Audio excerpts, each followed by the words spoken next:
अब यहाँ चाहिँ सर्जरी एभोइड गर्न सकिन्छ किन 4 वर्षको बच्चामा खुट्टाको हड्डी अलिक बाङ्गी पनि जोडियो भने पनि सपोज सिधा गर्न ट्राई गरिन्छ त्यसलाई हामी एलाइन गरेर मिलाएर प्लास्टर त राख्छौँ होइन तर बाङ्गो जोडी पनि हाल्यो भने त्यो चाहिँ रिमोडल हुन्छ कतिको रिमोडल हुन्छ भनेको एजले फेरि भ्यारी गर्छ जस्तै अब जन्मिँदाखेरि बच्चाको हड्डी भाँचिन्छ बर्थको बच्चालाई चाहिँ डेलिभरी गर्ने बेलामा चाहिँ कहिलेकाहीँ फोर्सफुल्ली तान्नुपर्ने अवस्था आउनसक्छ म्यानिपुलेसन नमिल्न सक्छ कमनली फ्र्याक्चर हुने क्लाइभिकल भयो ह्युमेरस भयो र खुट्टा थाइको फ्र्याक्चर भयो होइन अब थाइ फ्र्याक्चर भयो भर्खर जन्मेको छ एकदमै बाङ्गो देखिरहेछ एक्सरेमा अरे होइन 25 देखिको एजमा नै एउटा ब्याक पेन सुरु भइसक्यो एडल्टको केसमा त होइन अब हाम्रो डिजिटलाइज एज यो होइन लाइफस्टाइलहरूको कुरा त छँदै नै छ होइन यसमा के छ हामीले मिस गरिरहेछौँ चाहिँ के जस्तो लाग्छ हजुरलाई यो ब्याक पेनको लागि चाहिँ यो कुराको सर्टकट खोज्छौँ यो दबाई खाइदिएर ठिक हुन्थ्यो कि यो तेल लगाएर ठिक हुन्थ्यो कि यो मालिस गर्दा ठिक हुन्थ्यो कि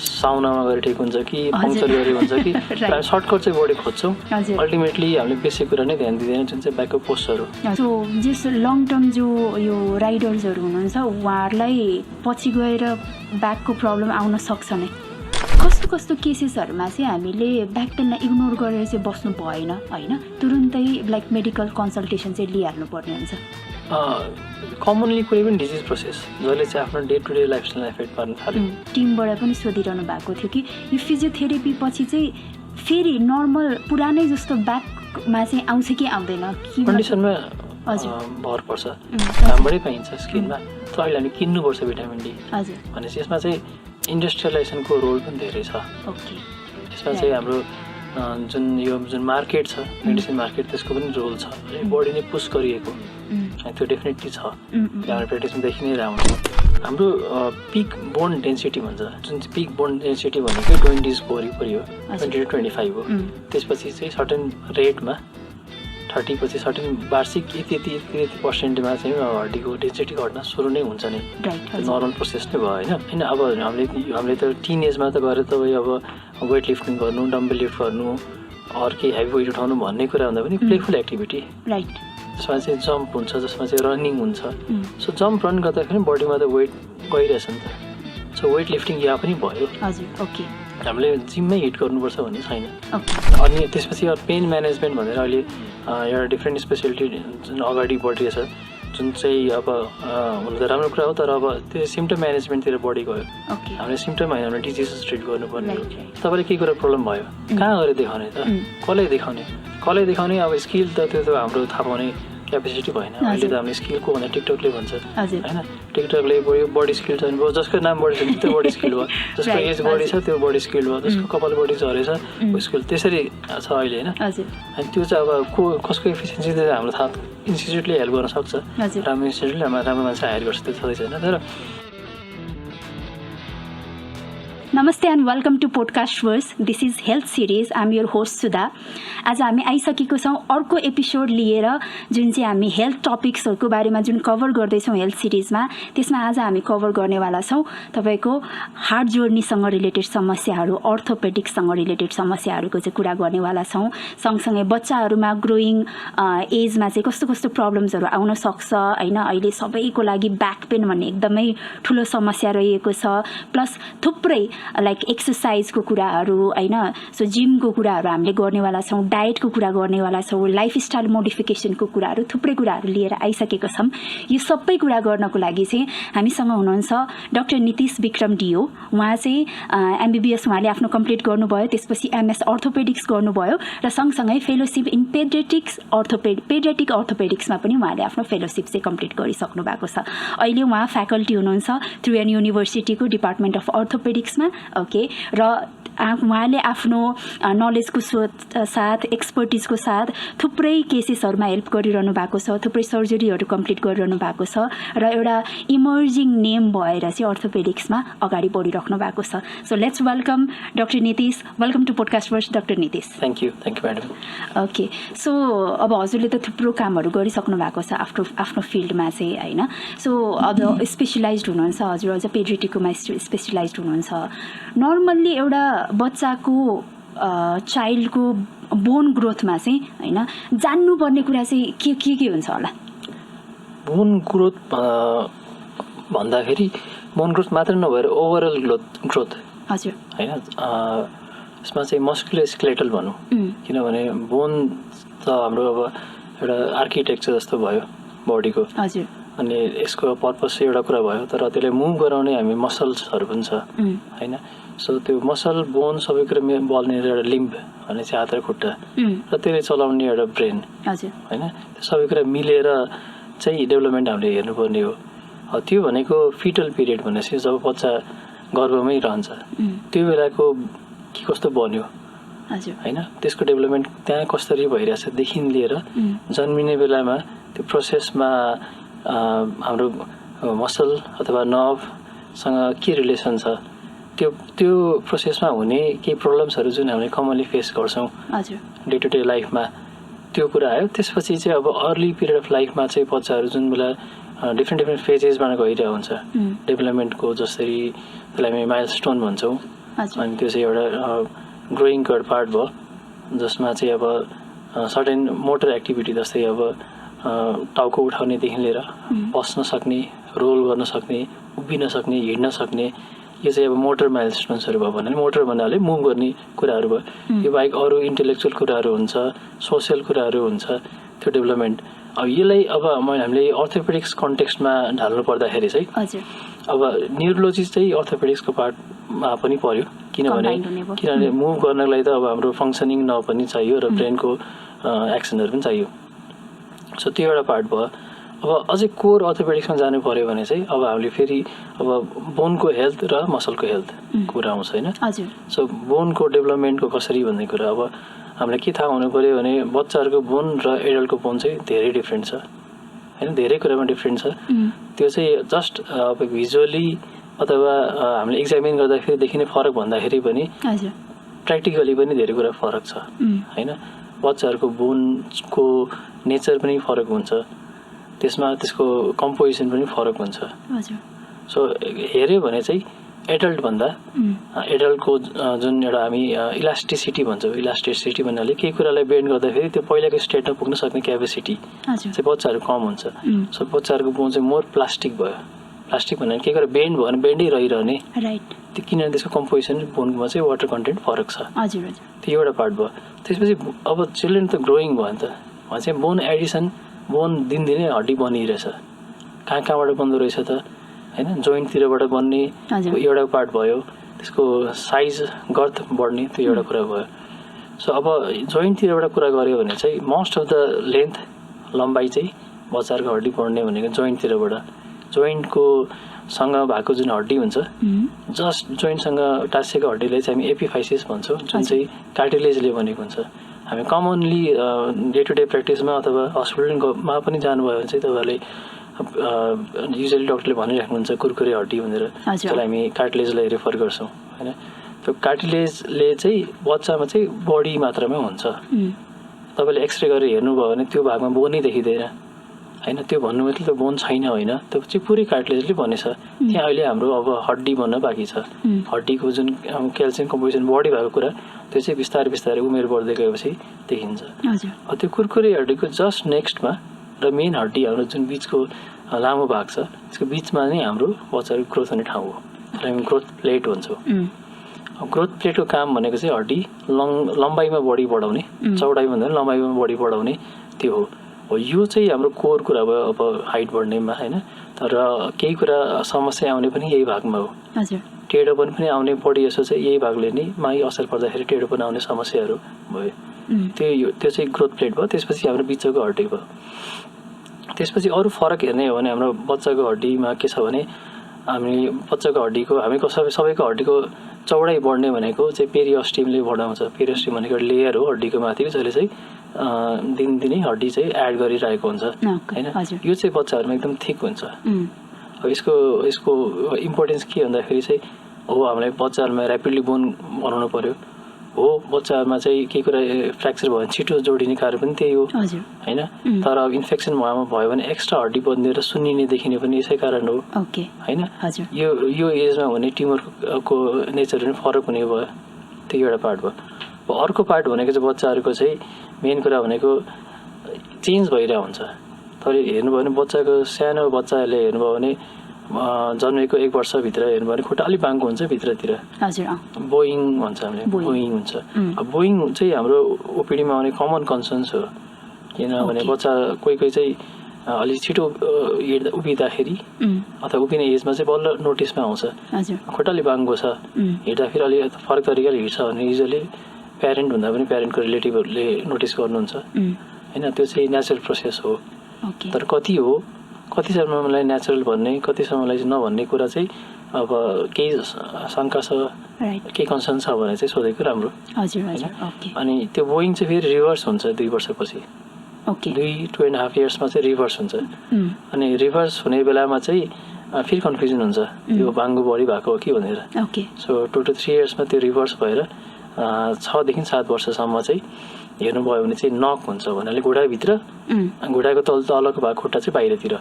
जुन हाम्रो मेल र फिमेल छुट्याउँदाखेरि चाहिँ फिमेलहरूको अलिक नक हुन्छ, मेलको अलिक कम हुन्छ।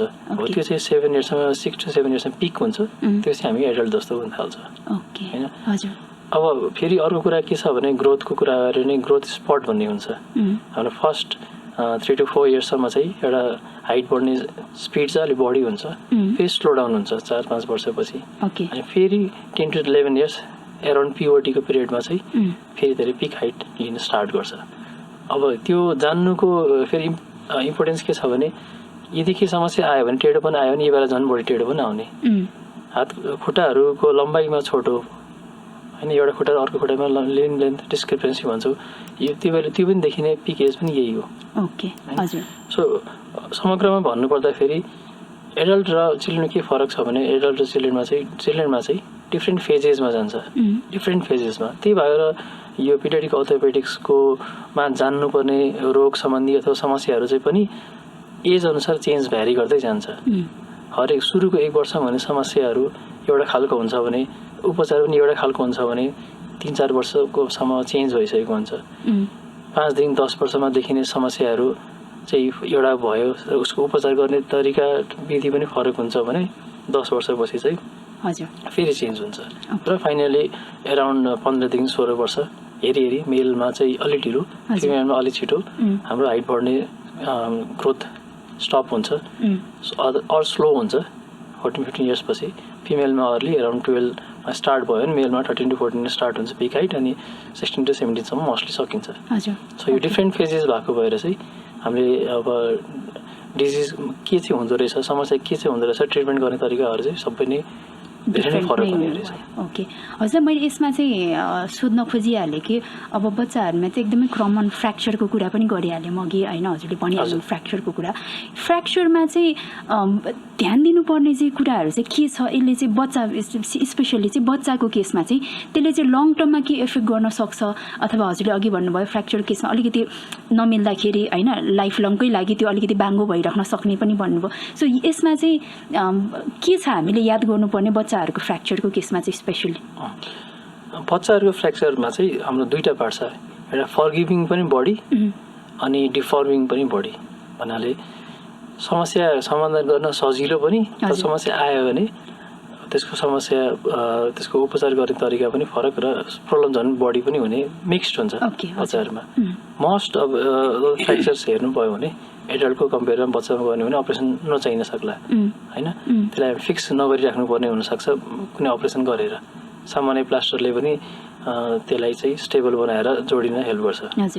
बच्चाहरूमा हड्डी छिटो जोडिन्छ है, छिटो जोडिन्छ। जस्तै हाम्रो एडल्टमा 3 देखि 4 हप्तामा जोडिने स्टार्ट हुन्छ भने बच्चाहरू 2 हप्तातिर नै जोड्न स्टार्ट भइसकेको हुन्छ। अब यसले गर्दाखेरि के फरक भयो भन्दाखेरि हामीले केही फ्र्याक्चर देख्यौँ तर उपचार अलिक ढिलो गर्ने बित्तिकै त्यो हड्डी जोडिसकेको हुन्छ, अब हामी त्यसले रिभर्स गर्न सक्दैन।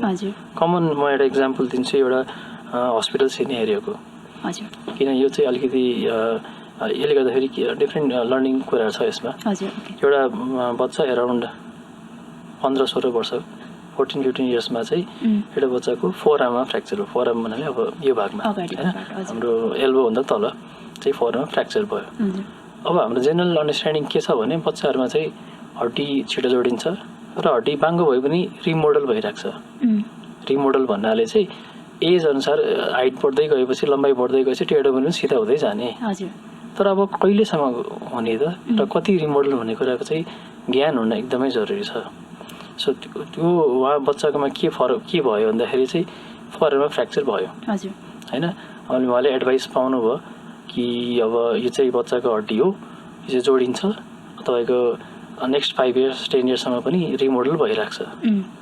तर अब प्रब्लम चाहिँ के भइदियो भने त्यसरी नै जोडियो, हड्डी जोडिनु पनि समस्या भएन।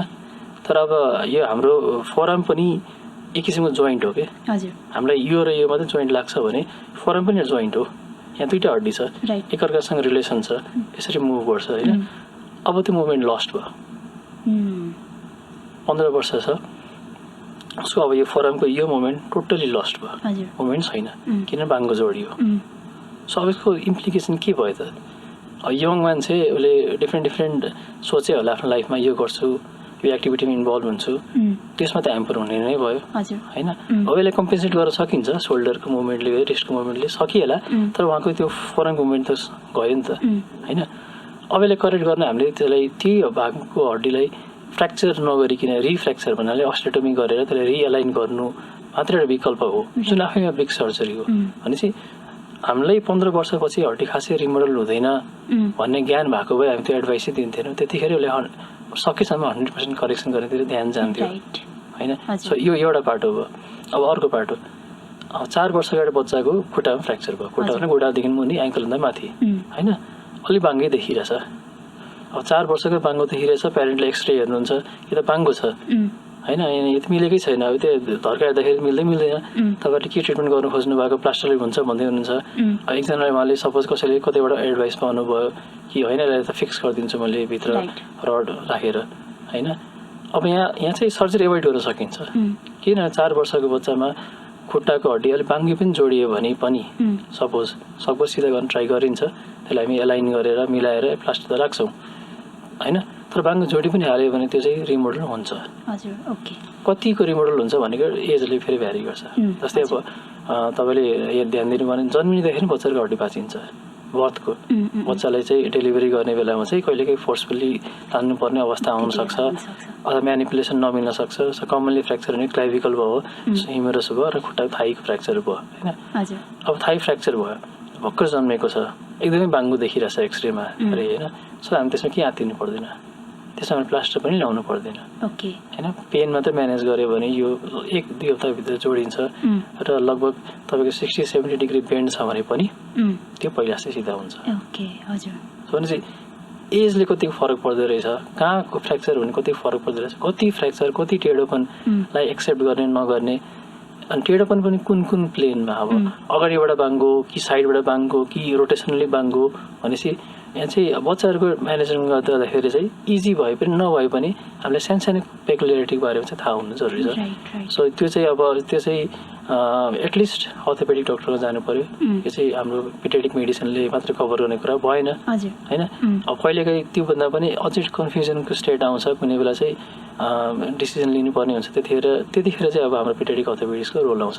किन हामी चाहिँ यो फिल्डमा धेरै वर्ष टाइम स्पेन्ड गरेछौँ, एक्सपर्ट मान्छेसँग ट्रेनिङ लिएछौँ र त्यो प्र्याक्टिस गरिरहेछौँ। देखिरहेर बडी देख्ने भएको भएर चाहिँ त्यतिखेर चाहिँ हाम्रो रोल आउँछ। ओके। सो प्यारेन्ट्स जो हुनुहुन्छ उहाँहरू कन्सर्न हुनु पर्यो त्यो टाइममा होइन कि प्यारेन्ट कन्सर्न हुनु पर्यो।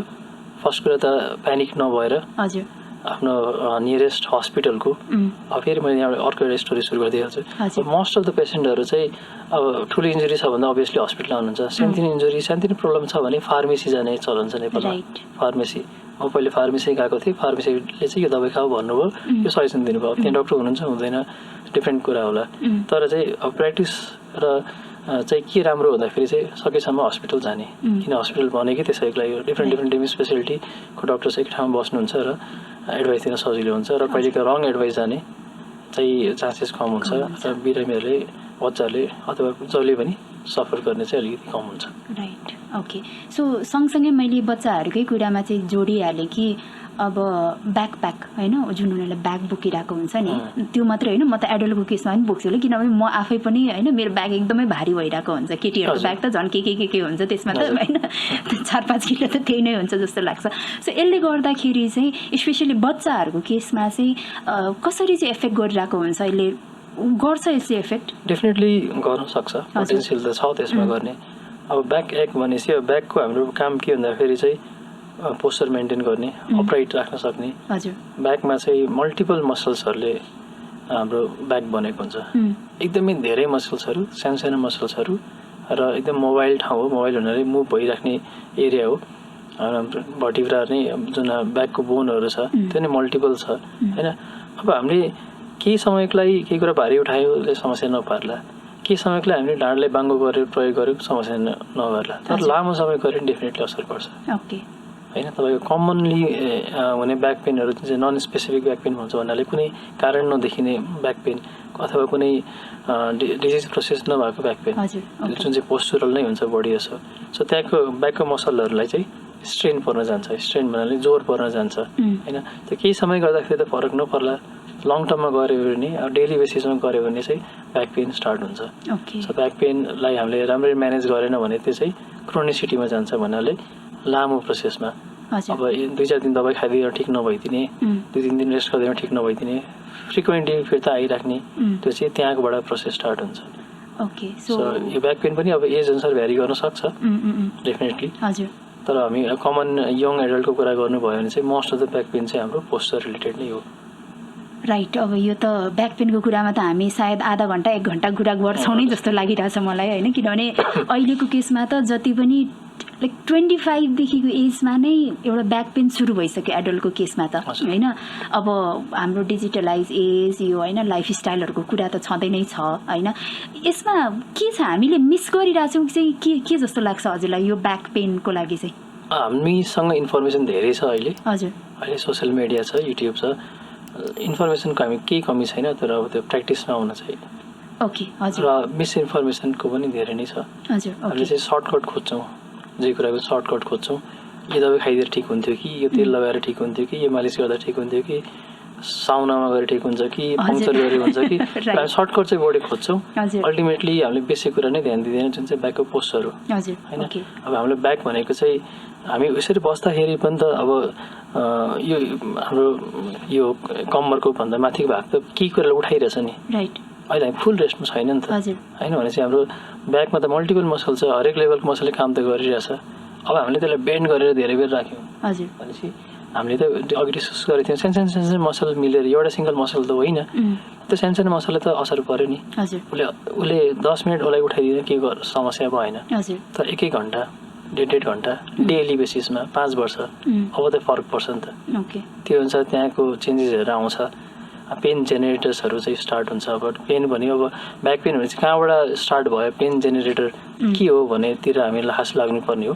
कमनली हेऱ्यो भने चाहिँ यो एजमा भने ब्याक पेन भनेको चाहिँ पोस्चर रिलेटेड जुन चाहिँ मसलको स्ट्रेन अर हाम्रो डिस्कहरूमा चाहिँ बडी स्ट्रेन पर्न गएर त्यहाँ आउने डिस्क बल्जर प्रोल्याप्स अर त्यहाँ भएको जोइन्ट्सहरूमा आउने सेकेन्डरी चेन्जेसहरू, टेम्पोरेरी चेन्जेसहरू, तिनीहरूले गराउने ब्याक पेनहरू चाहिँ कमन हो। यो चाहिँ not severe pain. Severe pain भने फेरि हामी इभ्यालुएट गर्नुपर्छ। राइट। हजुर।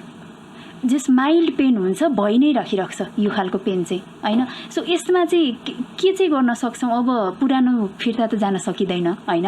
यसलाई करेक्ट गर्नको लागि चाहिँ हजुरले के सजेस्ट गर्नुहुन्छ? यो एजमा मलाई लाग्दैन यो पर्मानेन्ट चेन्ज हो। यो हजुर पर्मानेन्ट चेन्ज त होइन डेफिनेटली होइन। तर अब ब्याक टु नर्मल पहिला जस्तो पेन नहुने स्टेट पुग्नको लागि हामीले त त्यो भागको इन्डिभिजुअल भागलाई पनि त्यसको पनि हेल्थको केयर गर्नु पऱ्यो नि त। त्यसलाई अननेसेसरी जोड दिनु भएन।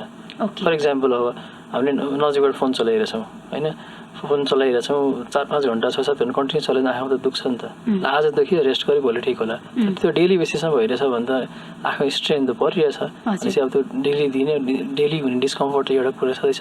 त्यस्तै ब्याकको हामीले पोस्चर मेन्टेन नगरेर त्यसै पोस्चर बिग्रिने हाम्रो कमन कारण के हो? किनभने आजकलको डेली लाइफस्टाइल भनेको टेबल चेयर हो। Table chair. सो टेबल चेयरकोमा हामी बस्दाखेरि जुन मेन्टेन गर्नुपर्ने जुन पोस्चर छ, ब्याकलाई अपराइट धेरै लामो बस्दाखेरि ब्याकमा अलिकति सपोर्ट होइन, त्यो पोस्चर त्यो भन्नको लागि इजी भए पनि प्र्याक्टिस चाहिँ अलि नआउँदाखेरि पनि एटलिस्ट हामीले आफूलाईमा रिमाइन्डर राख्यो भने अर कन्टिन्युस लामो समय बस्दै नै नबस्ने। कुनै काम गर्दाखेरि बस्ने हाम्रो सिटिङ जब नै छ भने हामीले एभ्री 20 to 30 मिनट्समा सर्ट ब्रेक लिन सक्छौँ। त्यहीँ हिँडेर आएर फेरि त्यसले गर्दाखेरि चेन एउटा ब्रेक भयो होइन। अब मोस्ट अफ द काम चाहिँ हाम्रो फरवर्ड बेन्ड गरेर गर्ने काम हुन्छ। यसरी अगाडि बेन्ड गर्नुपर्ने। हाम्रो ल्यापटप चलाउनेदेखि लिएर फोन चलाउनेदेखि लिएर राइटिङ रिडिङ सबै अब हामी कन्टिन्युस बेन्ड भइरहेछौँ होइन। अब यो त हाम्रो नेचुरल पोजिसन त होइन नि त होइन। हाम्रो कुनै पनि जस्तै अब रिस्ट हामी कन्टिन्युस बेन्ड गऱ्यो भने त पेन हुन्छ नि, कन्टिन्युस बेन्ड गऱ्यो भने पेन हुन्छ नि होइन। यो त मुभ भइराख्नु पर्ने कुरा हो। र कुनै एउटा पोस्चरमा कन्टिन्युस लामो नराखेर नेचुरल पोस्चरमा राख्ने चाहिँ त हुनु पर्यो। ब्याकको कुरामा के छ भने ब्याक हाम्रो स्ट्रेट भन्ने हुँदैन। ब्याक तपाईँले साइडबाट हेर्नुभयो भने हाम्रो सर्पेन्टाइल हुन्छ होइन, सर्प जस्तो। हाम्रो नेक रिजन चाहिँ को कन्भेक्सिटी अगाडि फेरि कन्भेक्सिटी ब्याक, फेरि कन्भेक्सिटी अगाडि भनेपछि स्ट्रेट हुँदैन होइन। त्यो हाम्रो नेचुरल पोस्चर भयो। त्यसलाई चाहिँ हामी अब डेस्क जबमा के हुन्छ भने नेक त हामी बेन्ड गरिरहेछ अगाडि कन्टिन्युस भनेपछि हामीले जुन सी सेपको हुनुपर्नेलाई रिभर्स गरिरहेछौँ। अनि त्यहाँको सेन्सरी मसल त इरिटेट हुने भयो होइन। त्यो इरिटेबल मसल चाहिँ अब फ्युचरमा कम पेन हुँदाखेरि पनि बडी त्यसले स्टिमुलेट भएर त बडी पेन फिल हुने। सो कोर कुरा भनेको चाहिँ पोस्चर, मसलको पावरको एउटा आइडिया हुनु पर्यो कि मसल चाहिँ कन्टिन्युसली मुभ भइराख्यो र त्यसको स्ट्रेन्थ हुनु पर्यो र त्यसलाई अन्नेसेसरी स्ट्रेन दिएर जस्तै हेभी वेट लिफ्टिङ गरेर त्यसलाई अन्नेसेसरी स्ट्रेन चाहिँ नदिने। ओके, म बसेको पोजिसन पनि ठिक छैन भनेपछि अब त्यस्तो एउटै पोजिसन कन्टिन्युस त नबसेर मुभ गरिराख्दा भयो। जस्तै मैले पनि अलिकति ब्याक अलिक बडी लिन भएको छ तर मैले फरवर्ड गरेर यो पोजिसन हो, यो पोजिसन कन्टिन्युस बस्न अलिक अप्ठ्यारो हुन्छ तर बट यो एउटा मुभ गरिराख्नु पर्यो। अब यो यसरी अप्ठ्यारो हुन्छ भन्दैमा हामीले 2 घन्टा यसरी बस्यो भने त फरवर्ड बेन्ड गऱ्यो भने त ब्याकमा त प्रब्लम हुन्छ, नेकबाट स्टार्ट हुन्छ होइन, ब्याकमा पनि हुन्छ।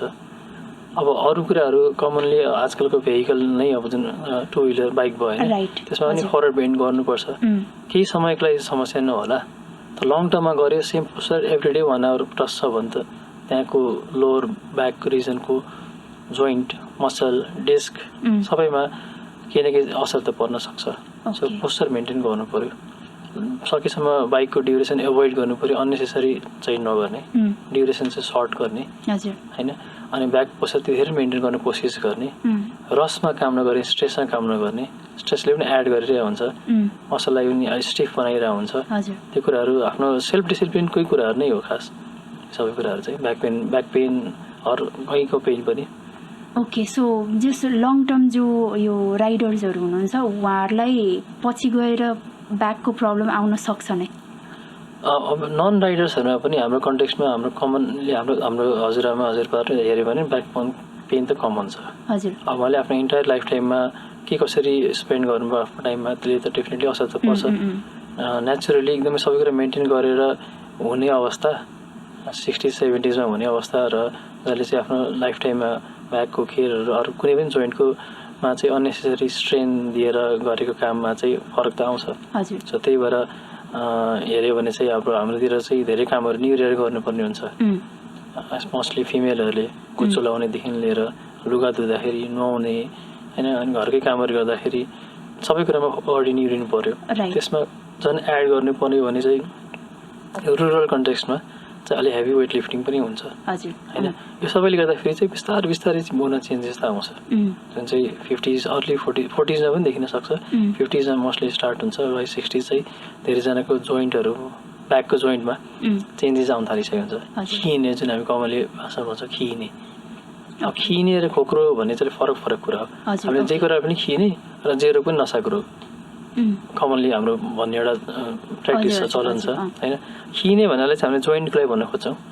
जोइन्टको जुन सर्फेस छ जुन चाहिँ चिप्लो हुनुपर्ने र एकअर्कासँग मिलेको हुनुपर्ने त्यसमा हुने चेन्जलाई चाहिँ हामीले खिने भन्न खोज्छौँ जोइन्टको। अनि एउटा ओल्ड एजमा आएर पोस्ट मेनोपोजल अथवा ओल्ड एजमा आएर जब हड्डी चाहिँ को जुन डेन्सिटी पहिला जति थियो डेन्सिटी कम हुँदै गएको अवस्था चाहिँ खोक्रो हुने अस्टियोपोरोसिस, त्यसले गर्दाखेरि हुने पेन एउटा खालको भयो। तर कमनली हामीले देख्ने भनेको चाहिँ पेन भनेको चाहिँ जोइन्टहरूमा चाहिँ आउने खिने, जुन चाहिँ कमन भनेको लो ब्याक, त्यसपछि कमन भनेको गोडा। यसमा चाहिँ ओइल मसाजले हेल्प गर्छ कि गर्दैन डाक्टर नितेश? मसाजले टेम्परेरी पेन कम त गर्छ। ओके, हजुर। किनभने एउटा चाहिँ मसललाई रिल्याक्स गर्ने एउटा काम त्यो भयो, अर्को सर्कुलेसन इम्प्रुभ गर्ने होइन। तर अब यसमा कुरा आउँछ ओइलको के रोल छ त। अनि हामीले अभियसली बिना ओइल चाहिँ मसाज गर्न डिफिकल्ट हुन्छ होइन। त्यो किनभने हामीले त त्यो लुब्रिकेट इफेक्ट चाहियो नि त। सो त्यसको रोल अब मैले जानेसम्म अब हुन त डिफ्रेन्ट मेडिसिन भएको सब्सटेन्स युज गर्दाखेरि र नभएको युज गर्दाखेरि चाहिँ फरक कुरा भयो। तर ओइलको मैले बुझेअनुसार चाहिँ ओइलको काम भनेको लुब्रिकेसन हो, त्यो बडी चाहिँ खासै होइन। ओके, भनेपछि अब हाम्रो क्वेसन आउँछ मेडिकल ओइल अरू केही कुरा चाहिँ ओइलको मेनली प्रोपर्टी भनेको चाहिँ लुब्रिकेसन हो, सो द्याट हामीले त्यहाँ फोर्स एप्लाई गर्न सकौँ। ओके, सो मसाजले हेल्प चाहिँ गर्छ त्यस केसमा चाहिँ? मसाजले कुनै पनि केस चाहिँ हेल्प गर्न सक्छ, बट कहिलेका के हुन्छ भने धेरै पेन भएको बेलामा चाहिँ हामीले मसाजहरू नगरेर होइन, पहिले कन्सल्ट डिफिकल्टी भएको छ भने पहिले कन्सल्ट गरेर अनि गर्दा हुन्छ। तर अब मान्छे डे टु डे लाइफमा एभ्रिडे हस्पिटल जान सक्ने त कुरा भएन। सो मसाजको इफेक्ट चाहिँ हुन्छ, जेन्टल मसाज गर्दा चाहिँ भयो। तर अब यसमा चाहिँ मेडिसिन सपमा गएर फार्मेसीमा गएर हामीले पर्टिकुलर ओइल उठाउने भन्दाखेरि त्यो चाहिँ अब कन्फ्युजन हो एउटा। मान्छेले अब मेडिकल अब हस्पिटलमा एउटा ओइल तेल लेखिदिनुहोस् भन्दाखेरि चाहिँ कुनै स्पेसिफिक तेल चाहिने भने चाहिँ होइन होइन। अनि अब होइन यसमा मेडिसिन छ, यसले मेडिसिन डेलिभर गर्छ भने त्यो डिफ्रेन्ट कुरा हो, त्यो मसाजिङको कुरा भएन। केही कुरा रब गरेर स्किनबाट पेनिट्रेट गरेर जाने मेडिसिन जुन हाम्रो ओइन्टमेन्टहरूको हुन्छ, जेलहरूको हुन्छ, डाइक्लोफेनाक जेलहरू जुन हामी पेनको लागि दिन्छौँ, त्यसमा पनि मेडिसिन चाहिँ स्किनबाट डेलिभर हुँदैछ बडीमा, अल्टिमेटली त्यो सर्कुलेसनै पुग्ने हो होइन। अनि कहिलेकाहीँ लोकली जहाँ इन्जुरी भएको छ त्यहीँको सुन्नेको अवस्था कम गर्न, त्यहीँ काम गर्नको लागि सुपरफिसियल जोइन्ट जस्तै घुँडाहरूमा चाहिँ एङ्कलहरूमा काम गर्न सक्छ। तर अब ओइल भने चाहिँ मोस्टली चाहिँ लुब्रिकेसन इफेक्टको लागि नै हो। ओके, सो कस्तो कस्तो केसेसहरूमा चाहिँ हामीले ब्याक पेनलाई इग्नोर गरेर चाहिँ बस्नु भएन होइन, तुरुन्तै लाइक मेडिकल कन्सल्टेसन चाहिँ लिइहाल्नु पर्ने हुन्छ? कमनली कुनै पनि डिजिज प्रोसेस जसले चाहिँ आफ्नो डे टु डे लाइफस्टाइललाई इफेक्ट पार्न थाल्यो, एभ्री डे त्यसले एनोई गर्न थाल्यो, तपाईँको काममा ह्याम्पर गर्न थाल्यो होइन, तपाईँले रेस्ट गर्दाखेरि पनि ब्रेक लिँदाखेरि पनि पेन कम भइरहेको छैन होइन, यस्तो केही लामो समयसम्म छ भने चाहिँ तपाईँले कन्सल्ट गरेर अनि त्यसकोमा डिस्कस गर्नु चाहिँ पर्छ। ओके, सो हाम्रै टिमबाट भर्खरै भन्दै पनि हुनुहुन्थ्यो होइन, मेबी क्यान्सर्सहरूको केसमा पनि कति केसमा चाहिँ हामीले ब्याक पेनको सिम्टम्स एउटा हुन सक्ला। ब्याक पेन भनेपछि अब ब्याक पेनको कारणहरू के हुन्छ त भन्दाखेरि कमन ब्याक पेन यङ एजमा भनेको चाहिँ हाम्रो मसलमा परेको स्ट्रेन होइन, जुन चाहिँ कुनै हाम्रो डे टु डे हामीले राख्ने पोस्चरले गर्दाखेरि पेन एउटा भयो, त्यो चाहिँ एकदम कमन भयो। अब कहिलेकाहीँ कुनै डिजिज प्रोसेसले गर्ने पेन, डिजिज प्रोसेस भन्नाले केही कुरा छ जसले गर्दाखेरि चाहिँ पेनको जेनेरेट गर्यो, जस्तै इक्जाम्पलहरू भनेको इन्फेक्सन होइन, इन्फेक्सनले पेन गराउन सक्छ जुनै पनि भागमा, र इन्फेक्सनको भनेको समस्या भनेको फैलिन सक्छ, लोकल ड्यामेज गर्न सक्छ, त्यो इन्फेक्सन एउटा पार्ट भयो। अर्को पेन गराउने काम भनेको चाहिँ हाम्रो हामी क्यान्सरकै कुरा गरौँ, ट्युमर भने ग्रोइङ चिज भयो, जुन चाहिँ नर्मल रेट भन्दा फेरि अलिक बढी रेटमा बढ्ने टिस्यु, हाम्रो शरीरको टिस्युलाई चाहिँ हामी ट्युमर्स अथवा क्यान्सर भन्न सक्छौँ। जुन क्यान्सर चाहिँ जुन चाहिँ फैलिने प्रपर्टी भएको चाहिँ क्यान्सर भयो, त्यसले गराउने पेन त्यो एउटा कुरा भयो कारण होइन। अरू पेन गराउने कारण भनेको चाहिँ अब न्युरोलोजिकल कारण पनि हुनसक्छ, नर्भहरू चाहिँ अन्डियो स्टिमुलेसन भएर जुन पेनको जुन नर्भहरू हुन्छ त्यसलाई चाहिँ केही कारणले स्टिमुलेट भयो, अरू त्यो चाहिँ क्रोनिकली स्टिमुलेट भयो होइन। त्यसै कुनै पनि पेनहरू चाहिँ क्रोनिक पेन हुन्छ जसको कारण थाहा हुँदैन, त्यस्तो केही कारण पनि देखिँदैन, तर कुनै कारणले अब केही न केही कारण त हामीलाई थाहा नभएको मात्रै हो, तर केही कारणले गर्दाखेरि त्यो लामो समयसम्म पेन भएर युजल ट्रिटमेन्ट गर्ने तरिकाबाट ठिक भइरहेको छैन, त्यसै क्रोनिक पेनहरू पनि भन्ने पनि हुन्छ। त्यो भएको भनेको अब केही कुराको आउने टेढोपनले गर्दाखेरि हुने पेन, जस्तै अब मेटाबोलिक बोन डिजिज भन्नाले हड्डी र बन्ने प्रोसेसमा इफेक्ट पार्ने कुनै रोग छ जसले गर्दाखेरि हड्डी कमजोर भयो, त्यसले गर्दा हुने पेन। अस्टियोपोरोसिस भन्नाले हड्डी खोक्रो भएर जुन चाहिँ ओल्ड एजमा अरू पोस्ट मेनोपोजल फिमेलमा जुन कमनली देखिन्छ, त्यसले गर्दाखेरि हुने पेन, विभिन्न कारणहरू भयो होइन। अब हामीले एकैचोटि कुनै एउटा कुरोमा जम्प गर्नु साटो चाहिँ इनिसियल कन्सल्टेसनै गरेको बेटर, किनभने अब त्यो हामीले ल यो मेरो यहाँ सर्टेन ठाउँमा पेन भयो, यो क्यान्सर पनि हुनसक्छ कि भनेपछि अब त्यसमा हुन त हामीले जे पनि सक्छ होइन, तर अब 1% भयो भने हुन त जे पनि सक्छ, तर एभ्री टाइम हामीले एन्टिसिपेट गर्नुभन्दा हामीले के अलिकति फरक फिल भयो भने चाहिँ परामर्श लिएर डिस्कस गर्न सकिन्छ। र कन्सल्टेसन गर्ने बेला आफ्नो खुलेर आफ्नो क्वेरिजहरू चाहिँ डिस्कस चाहिँ गर्नुपर्छ, किनभने हामीले धेरै फलोअपमा आएको पेसेन्ट्स अरू कतैबाट कन्सल्टेसन भइसकेर आएको पेसेन्ट्सलाई मैले चाहिँ के छ तपाईँले बुझ्नु भएको छ आफ्नो रोगको बारेमा सोध्छु। मोस्ट अफ द पेसेन्टलाई चाहिँ थाहा छैन, मलाई यो टेस्ट गर्नु भन्नुभयो, यो दबाई दिनु भन्नुभयो, मैले चाहिँ के भन्छु भने तपाईँले आफ्नो डिजिज तपाईँको समस्या बारे तपाईँलाई थाहा चाहिँ हुनुपर्छ, त्यो भएपछि तपाईँले उपचार गर्न सजिलो हुन्छ। के कुरा इम्पोर्टेन्ट हो, के कुरा इम्पोर्टेन्ट होइन, जस्तै फिजियोथेरापीको रोल के छ छैन, किन त्यहाँ दिनदिनै जानु पर्यो नजाने त्यो कुराहरू चाहिँ आफूलाई एजुकेट भएको छ भने चाहिँ यो ट्रिटमेन्ट गर्न सजिलो पनि हुन्छ, इफेक्टिभ पनि हुन्छ। मैले त्यही फिजियोथेरापीको कुरा एड गर्न खोजि नै रहेको थिएँ, हजुरले पनि निकाल्ने हाल्नुभयो। अब अल्टिमेटली भनेको त इट विल गो अब टेम्पररीको लागि मेडिसिन्सहरूले लाइक हेल्प गर्ने भयो, बट अल्टिमेटली सोल्युसन दिने त फिजियोथेरापीले नै दिने हो यसको सोल्युसन। मिक्स्ड हुन्छ। हजुर। जस्तै कुनै पनि कुराको चाहिँ हामीले अब रुटतिर जानु पर्यो।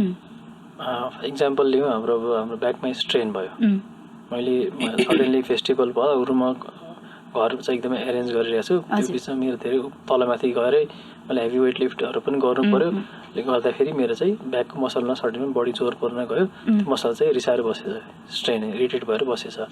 अब ट्रिटमेन्ट गर्ने के त भन्ने कुरा आउँछ होइन। पेन कम गर्नु पर्यो। पेन कम गर्ने तरिका के हो त?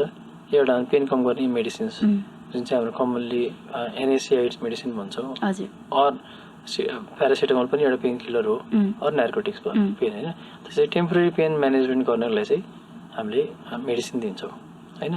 कहिलेकाहीँ मसल चाहिँ एकदमै इरिटेट भएर स्प्याजम भएर बसेको हुन्छ भने कडा भएर बसेको हुन्छ, कहिलेकाहीँ त्यसलाई रिल्याक्स गरेर मसल दिनुपर्ने पनि हुनसक्छ। यी सबै कुरा चाहिँ टेम्पोरेरी पेन म्यानेजमेन्टलाई हो। हजुर, राइट। अब यसमा फिजियोथेरापीको रोल के आयो त? फिजियोथेरापी भन्नाले फिजिकल थेरापी हो होइन। फिजिकल तरिकाहरूले चाहिँ पेन म्यानेज गर्ने, मान्छेहरूको मोबिलिटी बढाउने, सर्टेन चिजको स्ट्रेन्थ बढाउने, बेसिकली फङ्सन इम्प्रुभ गर्ने तरिका भयो होइन।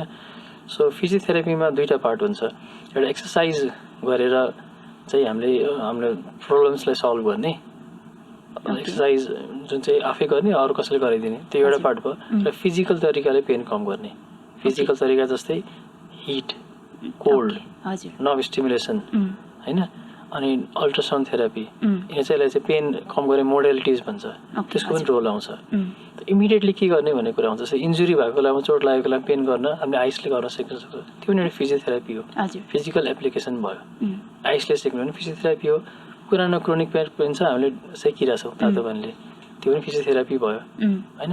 सो फिजियोथेरापी भनेको चाहिँ नट ओन्ली जहिले पनि तपाईँ फिजियोथेरापी सेन्टरमा गएर करेन्ट लगाउने जुन हामीले कमनली सुनिरहेको हुन्छौँ, मलाई झमझम गरायो, एउटा मेसिन लगायो, घोच्यो भन्ने पेसेन्टहरूले भन्नुहुन्छ, त्यो चाहिँ एउटा पार्ट हो।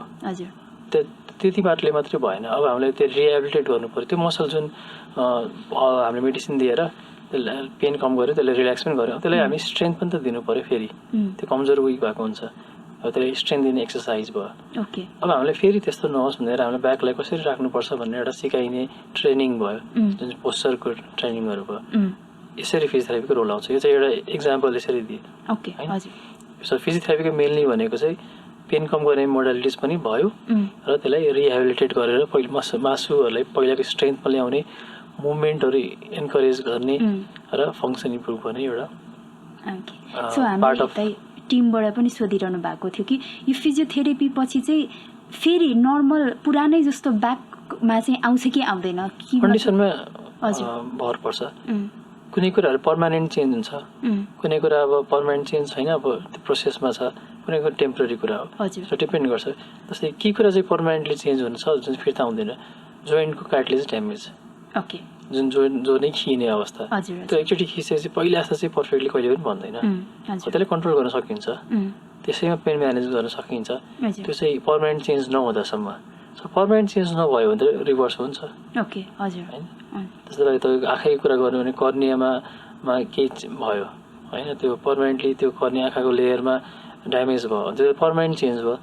अहिले त्यसले रिप्लेस गर्नु पर्यो भने त फेरि ग्रो गर्ने कुरा हो भने हो, त्यसमा रिसर्चहरू चलिरहेछ, जस्तै कार्टिलेजमा रिग्रो गर्ने रिसर्चहरू चलिरहेछ, तर हाम्रो प्र्याक्टिसमा चाहिँ आएको छैन। ओके, सो ब्याक पेन पनि अब हामीले एउटा मेन भनेको त पोस्चर करेक्ट गर्नु पर्यो मेन होइन, जुन चाहिँ कज त्यसको त्यो पहिला आइडेन्टिफाई गर्नु पर्यो। लङ टर्महरू प्रब्लम भइरहेको छ भने डक्टरको कन्सल्टेसनमा जानु पर्यो, त्यही अनुसारले सोल्युसनहरू हेर्नु पर्यो। कहिलेकाहीँ ब्याक पेनहरू हामीलाई सस्पिसियस भने हामी टेस्ट गरेर क्लिनिकली इभ्यालुएट गरेर त्यो टेस्ट गरेर त्यो अरू नै कारण इन्फेक्सनले पनि ब्याक पेन हुनसक्छ नि। हाम्रो कन्टेक्समा ट्युबरक्लोसिस, टिबी इन्फेक्सन कमन छ, अरू पनि इन्फेक्सनहरू हुनसक्छ जसले ब्याक पेन गराउन सक्छ। ट्युमरै हुनसक्छ, सानो सिस्टै पनि हुनसक्छ। सो कारण पत्ता लगाउनु जे भए पनि सामान्य एउटा non specific pain posture related भए पनि यो पोस्चरले गर्दाखेरि भएको हो है भनेर पत्ता लगाउनु पर्यो। होइन। अब कुनै अब अरू नै डिजिज प्रोसेस छ भने त मेन भनेको रुटमा पुग्नु पर्यो। हजुर, ओके, त्यही भएर पनि ओके। सो यसमा हाम्रो अब मेन कमन हामीले सुनिरहेको भने क्याल्सियम पुगेको छैन, भाइटामिन डी पुगेको छैन होइन। अब जेनरली मान्छेमाथि फेरि हाम्रो नेपालीमा डिफिसियन्सी पनि छ है, भाइटामिन डीको स्पेसल्ली होइन। यसको चाहिँ कतिसम्मको चाहिँ रोल हुन्छ भन्नुहुन्छ हजुरले चाहिँ? डिफिसियन्सी छ भने त छ हजुर होइन, तर डिफिसियन्सी छ भने थाहा चाहिँ कसरी पाउने भन्ने कुरा होइन। इक्जाम्पल लियो, एउटा 8 वर्षको बच्चा जसले चाहिँ भाइटामिन डी डिफिसियन्सी भयो। अब भाइटामिन डी डिफिसियन्सीले गर्दाखेरि कसरी के फरक पर्छ त बडीमा? सो भाइटामिन डीको काम के हो त? हजुर। सो भाइटामिन डी जुन चाहिँ हाम्रो स्किनबाट स्टार्ट हुन्छ बन्नलाई, सनको घामको हाम्रो युभी रेले स्टार्ट गर्छ, स्टिमुलेट गर्छ। त्यहाँ जुन हाम्रो स्किनमा बाट स्टार्ट हुन्छ भिटामिन डी बन्ने प्रोसेस, जुन चाहिँ लिभरमा गएर कलेजोमा गएर त्यसको एउटा अर्को स्टेप प्रोसेसमा जान्छ, केमिकल चेन्ज हुन्छ र फेरि किडनीमा गएर त्यो म्याच्योर हुन्छ, जसले आफ्नो एउटा काम गर्न सक्ने क्यापेसिटी पुग्ने एउटा केमिकल हो होइन। त्यो केमिकलको काम के भन्दाखेरि चाहिँ बडीमा चाहिँ क्याल्सियम रिटेन गर्ने, क्याल्सियम हाम्रो शरीरमा राखिराख्न सक्ने त्यो अवस्था कसरी भन्दाखेरि डाइटबाट एब्जर्ब गर्ने, अर किडनीबाट जुन हाम्रो युरिनबाट निस्किने जुन किडनीमा जान्छ फ्लुइडहरू, त्यसबाट फेरि रिटेक गर्ने क्याल्सियमलाई होइन।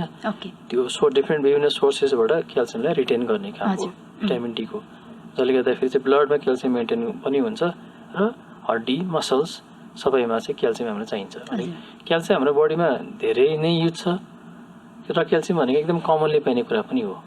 तपाईँको यस्तो कुनै फुड छैन होला जसमा क्याल्सियम नहोला, अलमोस्ट एभ्रिथिङमा क्याल्सियम हुन्छ।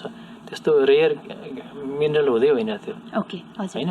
अब त्यसलाई रिटेन गराउन त भिटामिन डी चाहियो। सो भिटामिन डी डेफिसियन्सी छ कि छैन भन्ने कुरा। सो हाम्रो एकैचोटि भिटामिन डी कमी हुँदैमा ब्याक पेन, जिउ पेन हुने भन्दा पनि त्यसले त्यसको अब त्यसले आफ्नो क्याल्सियममा के चेन्ज गरेछ, क्याल्सियमको मेटाबोलिजममा, होमियोस्टेसिसमा के फरक परेछ। सो बच्चाहरूमा देखिने भन्दाखेरि भिटामिन डी डेफिसियन्सीमा चाहिँ पहिला त एक्टिभिटी कम हुने, पहिला भन्दा अलि बडी लेथार्जिक हुने, भन्दा थाकिएको अवस्था, पहिला त एक्टिभिटी कम हुने, त्यसपछि चाहिँ बल्ल अब चाहिँ शरीरमा देखिने चेन्जेस स्टार्ट हुन्छ। जस्तै हड्डीमा हुने चेन्जेस, जोइन्ट नजिकको जहाँ बढ्ने हड्डी हामीले कुरा गरेको थियौँ होइन, त्यो चाहिँ वाइड हुने, ब्रोड हुने, जुन चाहिँ हामीले एक्जामिन गर्दा देख्न सक्छौँ।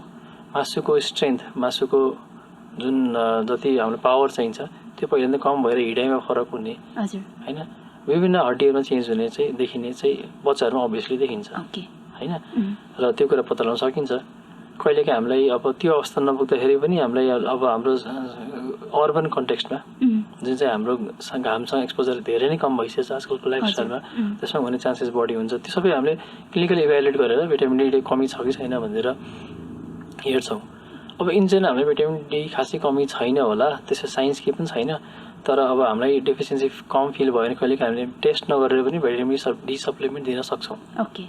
तर भिटामिन डी कमी नै छ भने हामीले चाहिँ त्यसलाई प्रपरली इभ्यालुएट गर्नुपर्छ। भिटामिन डी कति कम छ, त्यसले गर्दाखेरि बडीमा के चेन्ज आइसक्यो, हड्डीमा चेन्ज के आइसक्यो, र मलाई कति भिटामिन डी सप्लिमेन्ट गर्नुपर्ने भयो, कति ड्युरेसन गर्नुपर्ने भयो, त्यो चाहिँ अब इभ्यालुएट गरेर हामीले चाहिँ ब्लड टेस्ट र एक्सरे गरेर चाहिँ हेर्छौँ बच्चा कन्टेक्समा, र त्यसरी ट्रिटमेन्ट गर्छौँ। भिटामिन डी सर्टेन डोज दिएर चाहिँ त्यसको अब हामीले बच्चा भिटामिन डी कमी छ दिनको एउटा ट्याब्लेट खाइहाल्ने भनेर हुँदैन। हामीले प्रपर डोज क्यालकुलेट गर्नुपर्ने हुन्छ शरीरको वेट अनुसार, र 1 महिनामा कति दिने, 6 महिनामा कति दिने, त्यसपछि मेन्टेनेन्स कति दिने भने चाहिँ गऱ्यो भने कम्प्लिटली गर्नु पर्यो होइन। सप्लिमेन्ट यसमा बडी भिटामिन डी छ यो दबाई मात्रै खाइदिन्छु भनेर चाहिँ भएन। अब यो कुरा एडल्ट बच्चाहरूमा त देखिन्छ, एडल्टहरूमा चाहिँ हड्डीमा चेन्जेसहरू खासै देखिँदैन, किनभने अब त ग्रोइङ भएन नि त होइन। अब चाहिँ देखिने एडल्टमा देखिने भनेको त्यही हाम्रो लेथार्जिक अलिक कमजोरी फिल हुने होइन, विभिन्न भागहरू अलिक पेन फिल हुने होइन, पहिला त टायर्डनेस बढी फिल हुने, जुन चाहिँ अरूसँग पनि मिमिक गर्न सक्छ। अब आइरन डेफिसियन्सी पनि हुनसक्छ त्यो कुरा, तर हो त्यस्तो फिल छ भने चाहिँ बेटर हुन्छ। एकचोटि आफूलाई धेरै प्रब्लमेटिक लाग्यो भने चाहिँ बेटर हुन्छ टेस्ट गर्ने पहिले, तर टेस्ट गर्ने आफैले ल्याबमा गएर टेस्ट गर्नुभन्दा एकचोटि भेट्ने डक्टरलाई नेपालमा डक्टर भेट्न गाह्रो छैन। हजुर बरु अस्ट्रेलियामा गाह्रो होला, युएसमा गाह्रो होला, क्यानाडामा गाह्रो होला, नेपालमा एक दिनमा एपोइन्टमेन्ट पाइन्छ, हजुर भेट्न सकिन्छ। एकदमै अब तपाईँले कस्टको कुरा आयो भने पनि नेपालमा सस्तो ट्रिटमेन्ट पनि छ। हजुर डक्टर सेम डेको टिकट अथवा नेक्स्ट डे टिकट पनि पाइन सकिन्छ। सो भेट्न त्यति गाह्रो छैन। अब अर्बन कन्टेक्स्टमा, अब फेरि रुरल कन्टेक्स्टमा फेरि त्यो कुरा फरक छ हजुर होइन। अनि त्यो भएर सो भिटामिन डी कमी छ कि छैन भने पहिले पत्ता लगाउनु पऱ्यो। अब भिटामिन डीसँग जोडिएको मिथहरू अब धेरै छ। अब हजुर एक त भिटामिन डी जुन हाम्रो मेडिसिनको रूपमा हामीले पाउँछौँ। अब जस्तै पानीकै कुरा गरौँ न, पानी त कुनै जमानामा हाम्रो सोर्सेस त धेरै थियो होइन। हामीले त्यसलाई किन्नुपर्ने अवस्था हुन्थेन नि पहिला त, अहिले पानी किन्नुपर्छ होइन।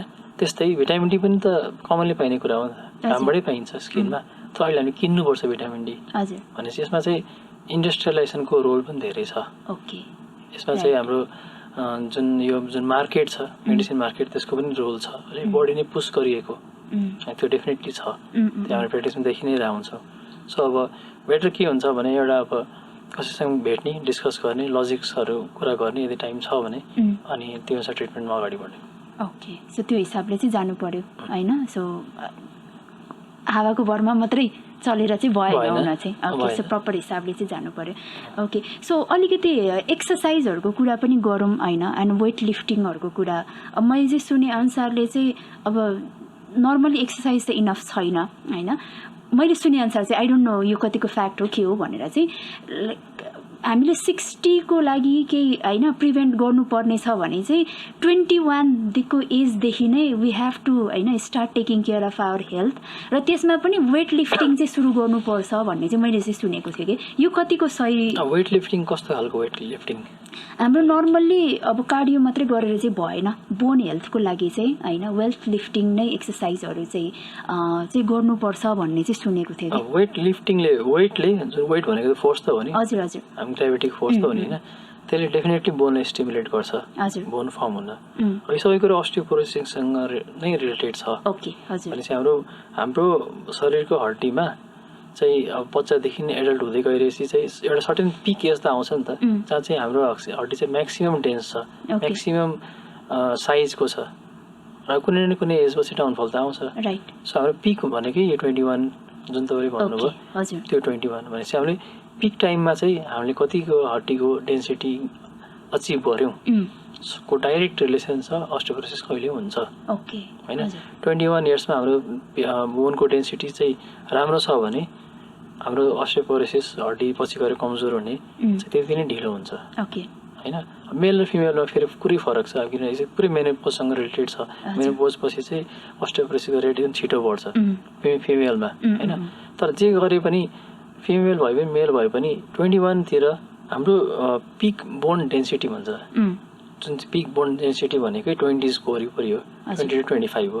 त्यसपछि चाहिँ सर्टेन रेटमा 30 पछि सर्टेन वार्षिक यति पर्सेन्टमा चाहिँ हड्डीको डेन्सिटी घट्न सुरु नै हुन्छ नै, नर्मल प्रोसेस नै भयो होइन। So peak bone density achieve गर्न चाहिँ इम्पोर्टेन्ट रहेछ। यो सर्ट डिस्कसनको मेन चिज चाहिँ हामीले पिक बोन डेन्सिटीमा चाहिँ हामीले फोकस गर्नु पर्यो होइन। रादर देन पछि गएर 40मा म भिटामिन डी खान्छु, अरू यो दबाई खान्छु, अब आएर म जिम जान थाल्छु भन्दाखेरि भन्दा नि त्यसमा फोकस गर्नु पर्यो। सो पिक बोन डेन्सिटी त 20 को 21मै त ल्याउन नसकिएला नि होइन। सो त्यो भने त हाम्रो प्र्याक्टिस हो फेरि। सो हामीले चाहिँ टिन एजमा चाहिँ अरू बच्चाहरूलाई चाहिँ एन्करेज गर्नु पर्यो खेल्न होइन। अब हामीले त टिन एजमा त गएर तपाईँ अब वेट लिफ्टिङ गर्नु, डम्बल लिफ्ट गर्नु, अरू केही हेभी वेट उठाउनु भन्ने कुरा भन्दा पनि प्लेफुल एक्टिभिटी जसमा चाहिँ जम्प हुन्छ, जसमा चाहिँ रनिङ हुन्छ। सो जम्प रन गर्दाखेरि बडीमा त वेट गइरहेछ नि त। सो वेट लिफ्टिङ यहाँ पनि भयो। हामीले जिममै हिट गर्नुपर्छ भन्ने छैन। जिम भनेको इट्स नट अ भन्नाले यो म्यान्डेटरी चाहिँ भएन।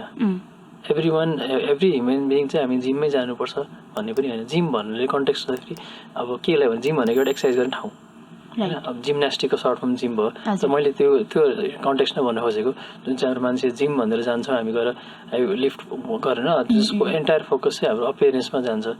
मोस्ट अफ द मान्छेले भने हेल्थ मेन्टेन गऱ्यो भन्दा पनि अब त्यहाँ ऐना राखिने कारण भनेकै अपियरेन्सको लागि हो होइन। सो त्योभन्दा पनि प्लेफुल एक्टिभिटी इन्भल्भ हुनु पऱ्यो। अब एडल्टमा कुरा गऱ्यो भने जुन हाम्रो नट हड्डीसँग नट अर्थोपेडिक जस्तै अब कार्डियोलोजिस्टले के भन्नुहुन्छ भने 45 मिनट्स अफ एरोबिक एक्सर्साइज गरेको हुनुपर्छ। एरोबिक भन्नाले चाहिँ अलिकति बडीमा सर्कुलेसन हुने होइन, अनि अलिकति फास्ट मुभमेन्ट हुने खालको एक्सर्साइजहरू एरोबिक एक्सर्साइजहरू जुन चाहिँ फास्ट वाकिङ पनि एरोबिक भयो। सो बच्चाहरूमा अब स्पेसली हाम्रो नेपालमा के छ भने फिमेलहरू चाहिँ स्पोर्ट्समा त्यति इन्भल्भ हुनुहुँदैन होइन। अब उहाँहरूले नै फेरि अस्टियोपोरोसिस कमनली हुने हो। सो भनेपछि फिमेलले पनि इन्करेज गर्नु पर्यो। ओके हजुर। प्लेफुल एक्टिभिटीमा मान्छे यतिकै गरेर एक्सर्साइज गर्नु त सबैले बोरिङ हुन्छ नि, हजुर, इन्ट्रेस्ट लाग्दैन नि त। सो त्यसको लागि बनेको स्पोर्ट्स हो। स्पोर्ट्सले एन्टरटेनमेन्ट पनि गर्छ। एक्सर्साइज विथ एन्टरटेनमेन्ट भनेकै स्पोर्ट्स भयो। सो स्पोर्ट्समा इन्भल्भ गराउने चाहिँ एउटा राम्रो तरिका हो। ओके हजुर। किनभने स्कुलले पनि प्रमोट गर्छ स्पोर्ट्स। अलमोस्ट सबैजना बच्चा स्कुल जान्छ नि, अरू घरबाट आइसकेपछि पनि होइन। मेरो पर्सनल ओपिनियन भन्दाखेरि स्कुलबाट आएपछि होमवर्क र स्कुलमा लङ ड्युरेसन स्पेन्ड गर्नुभन्दा एटलिस्ट हाम्रो जमानामा जुन हुन्थ्यो इभिनिङमा गएर खेल्थ्यो, त्यसले प्रमोट गरेको त्यो राम्रो टाइम हो होइन। सो एक्सर्साइजलाई चाहिँ इम्पोर्टेन्स दिनु पर्यो। अब हामी एडल्टले के गर्ने त भन्ने कुरा। अब एडल्टले अब हामीले पनि एक्सर्साइज त गरिराखेको, बडी मुभ भइराख्नु पर्यो होइन। सो हामीले सर्ट जगिङ अथवा एक्सर्साइज रनिङहरू एक्टिभिटिज भयो। अरू हामीले त्यो सबै कुरा गर्ने ठाउँ छैन भने हामीले अल्टिमेट एक्सर्साइज गर्ने ठाउँ भनेको एउटा जिम भयो।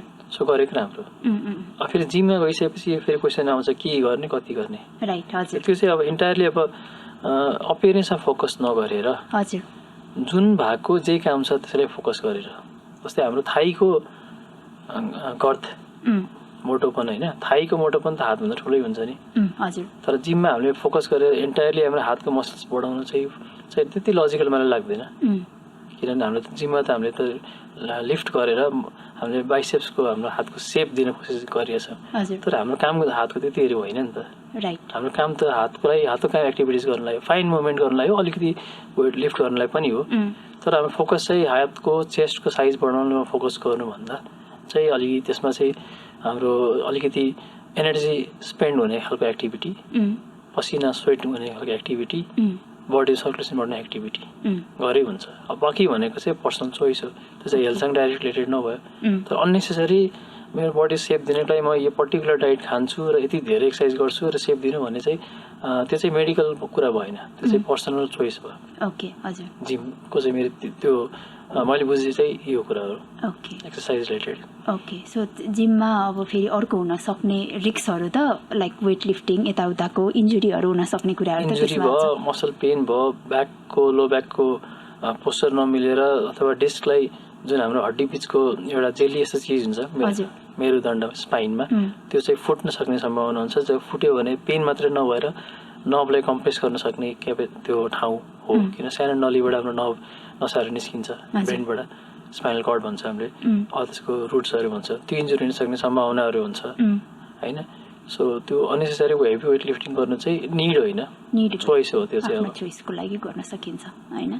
सो यसमा अलिकति ओस्टियोपोरोसिसको बारेमा नि कुरा गरि नै हालौँ डक्टर होइन। सो अब धेरै कुरा त हामीले अलिकति गरि नै सक्यौँ होइन। मेनली फिमेलको केसमा त अब एभ्री घरमा होइन जुन हाम्रो मदर फिगरहरू हुनुहुन्छ उहाँहरूलाई त ओस्टियोपोरोसिसको समस्या त छँदै नै छ।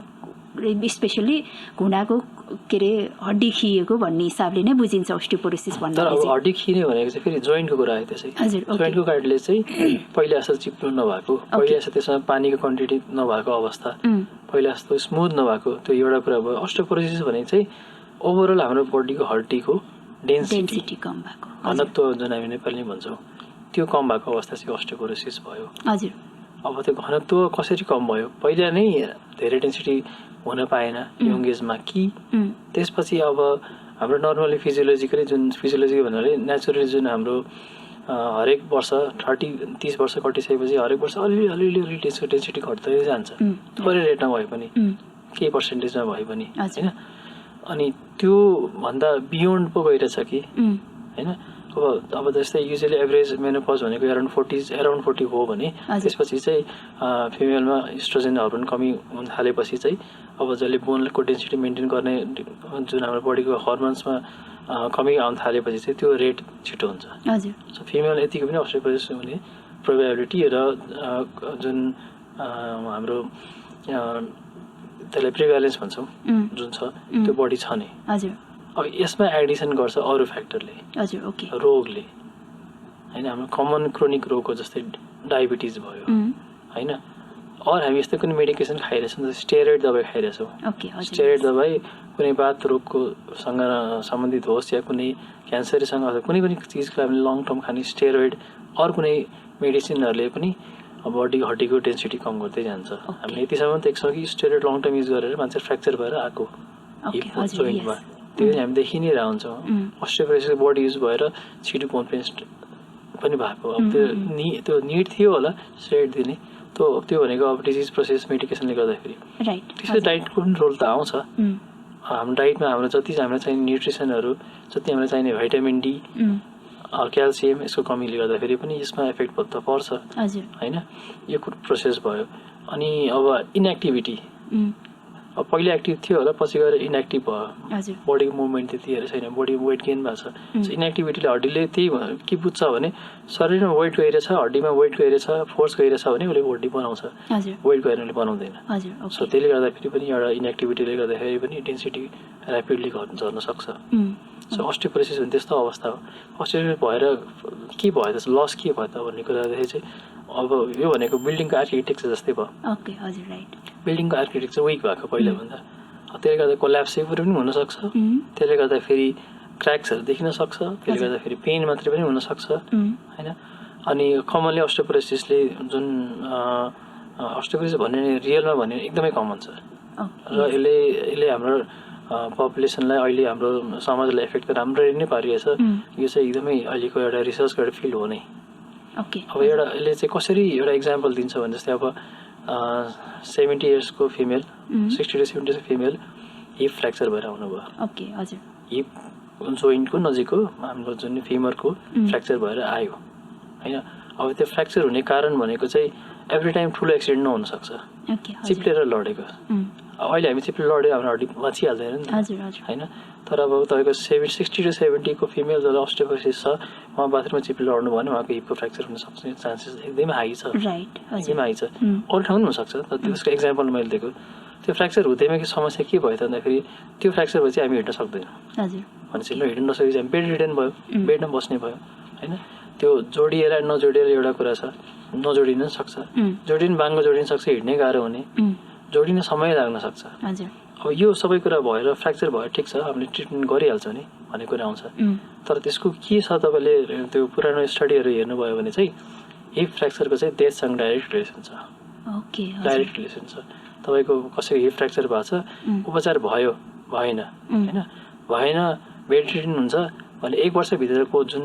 डेथको हुने रेट चान्सेस चाहिँ एकदमै हाई छ त्यो एजलाई त्यति म्याटर गर्छ इभन सर्जरी भइसकेपछि पनि पहिलाभन्दा छिटो हामीले सकेसम्म हाम्रो गोलै एकदम छिटो सक्यो भन्दा छिटो हिँडाउन कोसिस गर्ने हाम्रो गोल हुन्छ त्यसले नै हाम्रो डेथ रेट घटाइदिन सक्छ स्टिल पनि डेथ रेट बढी हुन्छ फ्र्याक्चर नहुने पेसेन्ट भन्दा त्यति ठुलो रोल दिएर रहेछ नि त हिप फ्र्याक्चर भएको तपाईँले हामीले हस्पिटलमा कतिजना पेसेन्टको ट्रिटमेन्ट गर्छौँ उहाँहरू फेरि आउनु हुँदैन त्यसको चाहिँ नआउने एउटा कारण डेथ पनि हो डेथ भइसकेको हुन्छ त्यो पनि एउटा कारण हो अब त्यो सबैमा हुन्छ भनेको होइन ट्रिटमेन्ट गरेपछि डेफिनेटली बेनिफिट हुन्छ उहाँको त्यतिखेरको लाइफ चाहिँ इम्प्रुभ भयो भने बस्न सक्नुहुन्छ उभिन सक्नुहुन्छ हिँड्न सक्नुहुन्छ उहाँको जुन विभिन्न रोगहरू हिँडेर के अरे न बेड रिडन भएर जुन रोग पहिलादेखि थियो त्यसको अझै वर्सन हुनुबाट रोकियो होइन भनेपछि त्यति ठुलो भयो अब ब्याकको कुरा हो ब्याकमा पनि फ्र्याक्चर एकदमै कमन भइरहेको हुन्छ अस्टियोपोरोसिसमा हाइट घट्छ त्यसले गर्दा कुप्रोपन बढ्ने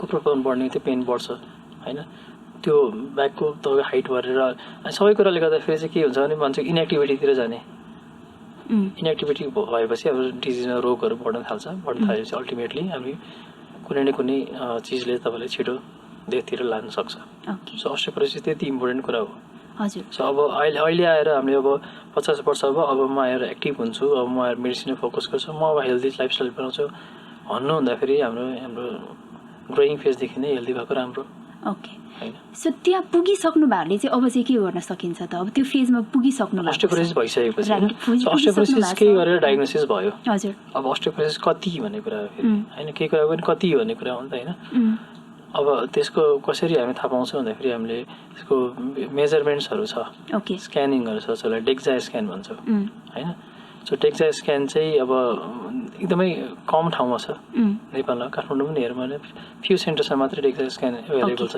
त्यसले चाहिँ अब यति अस्टियोपोरोसिस छ स्कोरमा दिन्छ अहिले, टी स्कोर जेड स्कोर भनेर स्कोरमा हामीले दिन्छ होइन। त्यो स्कोरमा चाहिँ अस्टियोपोरोसिसको रेन्जमा पऱ्यो कि परेन। अस्टियोपोरोसिस भनेको घनत्व एकदम कम भइसकेको, राइट हजुर, घनत्व कम मात्रै भएको तर अस्टियोपोरोसिस नभइसकेको अस्टियोपेनिया हुन्छ होइन। जस्तै मैले हाम्रो हातलाई तपाईँले, मेरो हातलाई तपाईँले 3 महिना 1 महिना बाँधिदिनु भयो भने मेरो अस्टियोपेनिया सुरु भइसकेको हुन्छ, किनभने युजै गर्न पाइनँ, डेन्सिटी कम भयो, त्यो अस्टियोपेनियाको अवस्था भयो होइन। हो त्यो भइसकेछ कि अस्टियोपोरोसिस भइसकेछ, भयो पनि कति धेरै त ले फरक पार्छ। अस्टियोपेनिया मात्रै छ भने हामीले चाहिँ एक्सर्साइज इन्करेज गर्छौँ, डाइटमा फोकस गर्न, भाइटामिन डीहरू कमी छ भने त्यो पुरा गर्ने र मेनली एक्टिभिटीमा। तर अस्टियोपोरोसिस भइसकेछ भने चाहिँ ट्रिटमेन्ट गर्नुपर्ने हुन्छ होइन। किन ट्रिटमेन्ट गर्नुपर्छ भन्दाखेरि चाहिँ हाम्रो त्यही कुरा, फ्रेजिलिटी फ्र्याक्चर प्रिभेन्ट गर्न। फ्रेजिलिटी भन्नाले भाँचिहाल्ने अवस्था होइन, एउटा बलियो काठ र कमजोर काठ, एकदम विक काठमा फरक छ नि होइन। कमजोर काठमा बस्यो भने भाँचिहाल्छ कि, हो त्यस्तै हाम्रो हड्डी भाँचिहाल्छ कि भने फ्रेजिलिटी भन्यो। फ्रेजिलिटी फ्र्याक्चरको इन्सिडेन्स, त्यसको हुन सक्ने चान्सेसलाई कम गर्ने चाहिँ हाम्रो गोल हो। त्यो पनि अब लाइक बोन पेन कम गर्ने ओभर हेल्थतिर जाने त एउटा छँदैछ, तर हाम्रो रोल चाहिँ त्यसमा छ फ्रेजिलिटी फ्र्याक्चर प्रिभेन्ट। किन त्यससँग त्यसको लाइफको हाम्रो मोर्बिडिटी भनेको चाहिँ र मोर्टेलिटी, डेथ र क्वालिटी अफ लाइफमा धेरै डाइरेक्ट रिलेसन छ। सो अस्टियोपोरोसिसको त्यसरी ट्रिटमेन्ट गर्नुपर्ने हुन्छ। अब कसरी गर्ने त भनेपछि अब हाम्रो चाहिँ बोन डेन्सिटी तत्कालै बढाउने अर भएको डेन्सिटी अझै घट्न नदिने ट्रिटमेन्टको तरिकाहरू जसमा हाम्रो मेडिसिन छ होइन। मेडिसिनमा हाम्रो खाने ओरली खाने ट्याब्लेट बिसफस्फोनेट भन्छौँ। बिसफस्फोनेट भनेको चाहिँ अब कुनै मुखबाट खाने, कुनै इन्जेक्सनमा दिइने, त्यो चाहिँ हामी कमनली दिइरहेको ओपिडीमा त्यो भयो। त्यो बाहेक भनेको हामीले टेरिप्याराटाइड भन्ने इन्जेक्सन पाउँछ आजकल, अलिक एक्सपेन्सिभ छ, तर त्यो पनि अब त्यसको पनि कति डेन्सिटी के छ, मान्छेको लाइफस्टाइल सबै कुरा हेरेर हामीले एउटा एसेसमेन्ट गरेर चाहिँ कस्तो खालको ट्रिटमेन्ट गर्ने त्यो चाहिँ छ। अब कुनै केही डिजिजले गर्दाखेरि भएको अस्टियोपोरोसिस, स्टेरोइड थेरापी, क्यान्सरले भएको अस्टियोपोरोसिस छ भने त्यसको ट्रिटमेन्ट गर्ने तरिका अलिक फरक हुन्छ होइन। अब अरू कुरा पनि ध्यान दिनुपर्ने हुन्छ, किन त्यो एजमा धेरैजनाको अरू प्रब्लम पनि स्टार्ट भइसकेको हुन्छ, जस्तै किडनीमा इफेक्ट परिसकेको हुन्छ, लिभरमा, डायबिटिज, अनि त्योसँग पनि मिलाएर फेरि मेडिकेसन दिनुपर्ने हुन्छ। सो अस्टियोपोरोसिस भइसकेपछि चाहिँ यो चाहिँ मेडिसिनको एउटा तरिका भयो। त्यो सँगसँगै हाम्रो एक्सर्साइज कहिल्यै छुट्दैन, एक्सर्साइज जहिले इन्करेज गरिन्छ, हेल्दी डाइट जहिले इन्करेज गरिन्छ। तर मेन्टल स्टेटमा पनि हामीले फोकस गर्नुपर्ने हुन्छ, किनकि सबै कुराको ड्राइभिङ फ्याक्टर भनेको मेन्टल स्टेट हो। राइट हजुर। यसमा मैले एउटा कुरा चाहिँ सोधिहालेँ हजुर, यो जुन घुँडाको स्पेसली जसको हड्डी खिएको भन्छ होइन, सो त्यो केसमा चाहिँ वकिङ सजेस्ट गर्दैन हो, लङ वकिङहरू चाहिँ? त्यस्तो त होइन हजुर। अब घुँडाको खिने अवस्था जसले चाहिँ अस्टियो आर्थराइटिस भन्छौँ। अस्टियो आर्थराइटिस भन्ने चाहिँ जोर्नीको कार्टिलेज बिग्रेको अवस्था हजुर होइन, जुन चाहिँ अब एजले हुने एउटा प्राइमेरी भन्छ, जुन चाहिँ अरू केही रोगले होइन, एज सर्टेन एजपछि भएको जुन चाहिँ हाम्रो घुँडामा एकदम कम हुन्छ होइन। अरू कुनै रोगले इन्फेक्सनहरूले गर्दाखेरि हुने आर्थराइटिस त एउटा कुरा भयो होइन। तर अब हामीले कुरा गर्दैछौँ जुन चाहिँ एजले हुने होइन, सर्टेन एज भएपछि चाहिँ घुँडा खिने अस्टियो आर्थराइटिस कुरा गर्दैछौँ। अब अस्टियो आर्थराइटिसमा चाहिँ हिँड्ने नहिँड्ने भन्ने त होइन, डेफिनेटली होइन। पहिला त हाम्रो मैले एक्सप्लेन गर्दाखेरि पेसेन्टले त्यही नै भन्छु, तपाईँले अस्टियोपोरोसिस किन भयो त, तपाईँले मोडिफाई गर्न सक्ने कुरा के छ? एज हामीले मोडिफाई गर्न सक्दैनौँ, तर के कारणले चाहिँ तपाईँको अस्टियोपोरोसिस भयो उहाँको भएन होइन, त्यो फ्याक्टरहरूलाई हामीले पहिला ल्याउनु पर्यो। म त्यहाँबाट मेडिसिन चाहिँ र फिजियोथेरापी चाहिँ पछि कुरा गर्छु, सर्जरी पछि कुरा गर्छु। अनि त्यो के कारणले भयो त भनेपछि घुँडामा हामीले एक दिन होइन 2 दिन होइन वर्षौँ लगाएर अलिक बढी जोर केले दियौँ होइन। त्यसमा कमन छ अहिलेको लाइफस्टाइलमा भर्याङ चढ्ने। भर्याङ चढ्नेले चाहिँ एकदमै तपाईँको स्ट्रेस पर्छ घुँडामा। सर्टेन एजसम्म क्यापेसिटी हुन्छ, कार्टिलेजको हेल्थ अर्कै हुन्छ, कार्टिलेजमा पानीको मात्रा राम्रो हुन्छ, हेल्दी हुन्छ। तर सर्टेन एजपछि जब त्यो हेल्दी हुन छोड्छ अर यो जोरले नै हाम्रो लाइफस्टाइलले नै इफेक्ट पार्न थाल्यो, सो भर्याङ चढ्ने अनि घुँडाले बडी बेर खुम्च्याएर राख्ने, चाहिँ पल्टी कसरी बस्ने अरू स्क्वाट गरेर टुक्रेको बस्ने होइन, यिनीहरू जोर त कन्टिन्युस दिइरहेको हुन्छ। त यो अब डेली लाइफस्टाइल त्यस्तै छ भने चाहिँ यो अस्टियो आर्थराइटिस हुने चान्सेस बढी हुन्छ। पहिला हामीले त्यही कुरा रोक्नु पर्यो होइन। 60s पछि जसलाई अस्टियोआर्थराइटिसको प्रब्लम अलिक नि अलि स्टार्ट भइसकेछ उहाँलाई धेरै भर्याङ नचढ्न एन्करेज गर्नै पर्ने हुन्छ। यो भनेको इभन मेरो फ्यामिलीमा पनि फ्यामिली मेम्बर्सलाई पनि अस्टियोआर्थराइटिस छ, मैले इन्करेज त्यहाँबाट नै गर्छु। अब यो सबै एडभाइसले गर्दाखेरि युजली सेटिस्फ्याक्सन नहोला ओपिडीमा, म यो सुन्न भन्दा नि मैले त दबाई लिन आएको अथवा मलाई एउटा के सोल्युसन चाहियो भनेर आउनुहुन्छ। तर म चाहिँ यसरी एक्सप्लेन स्टार्ट गर्छु, किनभने त्यसमा फोकस गएन भने हामीले आर्थराइटिस भइराख्ने प्रोसेस त रोक्दैन नि त होइन। पेन मात्रै म्यानेज गरेर भएन, दुखाइ मात्रै म्यानेज गरेर भएन, दुखाइ त लक्षण हो नि होइन, सिम्टम मात्रै म्यानेज भएन, प्रोसेसलाई पनि त एड्रेस गर्नु पर्यो। सो अस्टियोआर्थराइटिस भएपछि पहिला हामीले त जे कारणले भयो जुन चाहिँ रोक्न सकिन्छ त्यो रोक्नु पर्यो। त्यो बाहेक अरू कुराहरूले पनि प्रमोट गर्छ अस्टियोआर्थराइटिस, बुढा खिने जस्तै अब स्मोकिङ, निकोटिन भएको कुरा त्यसले चाहिँ हाम्रो कार्टिलेजको हेल्थ बिगार्ने काम गर्छ, त्यो कुरा स्टप गर्नु पर्यो। हामीमा भएको क्रोनिक रोगहरू जस्तै डायबिटिज त्यो कन्ट्रोलमा हुनु पर्यो। अब दबाई खाएर हुन्छ, जुन जोसँग टचमा हुनुहुन्छ, जुन फिजिसियन अथवा इन्टरनेसनल टचमा हुनुहुन्छ उहाँको परामर्शसँग चाहिँ त्यो डिजिज प्रोसेसहरूलाई कन्ट्रोल गर्ने, डायबिटिज, हाइपरटेन्सन डिफ्रेन्ट क्रोनिक डिजिजहरूलाई चाहिँ कन्ट्रोलमा राख्नु पर्यो। त्यसपछि अब आयो हाम्रो ट्रिटमेन्ट टेम्पोरेरी म्यानेजमेन्ट। अहिले पेन त भइरहेछ नि त, तत्काल दुखाइ कम गरिदिनु पर्ने हुन्छ, त्यसलाई मेडिकेसन दिन्छौँ। अब त्यसपछिको इम्पोर्टेन्ट भनेको आर्थराइटिस भनेको वरिपरिको मसललाई बलियो बनाउने, वरिपरिको जस्तै वेट बेरिङ ग्राभिटी मसल जुन थाइको मसलहरू जसले चाहिँ हामीलाई युज भइरहेको हुन्छ डेली, त्यसलाई चाहिँ फेरि हामीले बलियो बनाउनु पर्ने हुन्छ। हो त्यो चाहिँ हामीले एक्सर्साइज चाहिँ फिजियोथेरापीसँग उहाँलाई एट्याच गरेर एक्सर्साइज सिकाइ पनि दिन्छ कहिलेकाहीँ। सो एक्सर्साइज गरेर त्यसको स्ट्रेन्थ ल्याउनु पर्यो। कुनै जोइन्टहरू अलिकति टेढो पनि आइसकेछ भने केही कुरा स्ट्रेच गरेर सिधा गर्न सकिन्छ भने त्यो भयो। अब कहिलेकाहीँ अस्टियोआर्थराइटिस यति एडभान्स भइसकेको हुन्छ, सबै कुरा गर्दाखेरि पेन चाहिँ कम हुँदैन।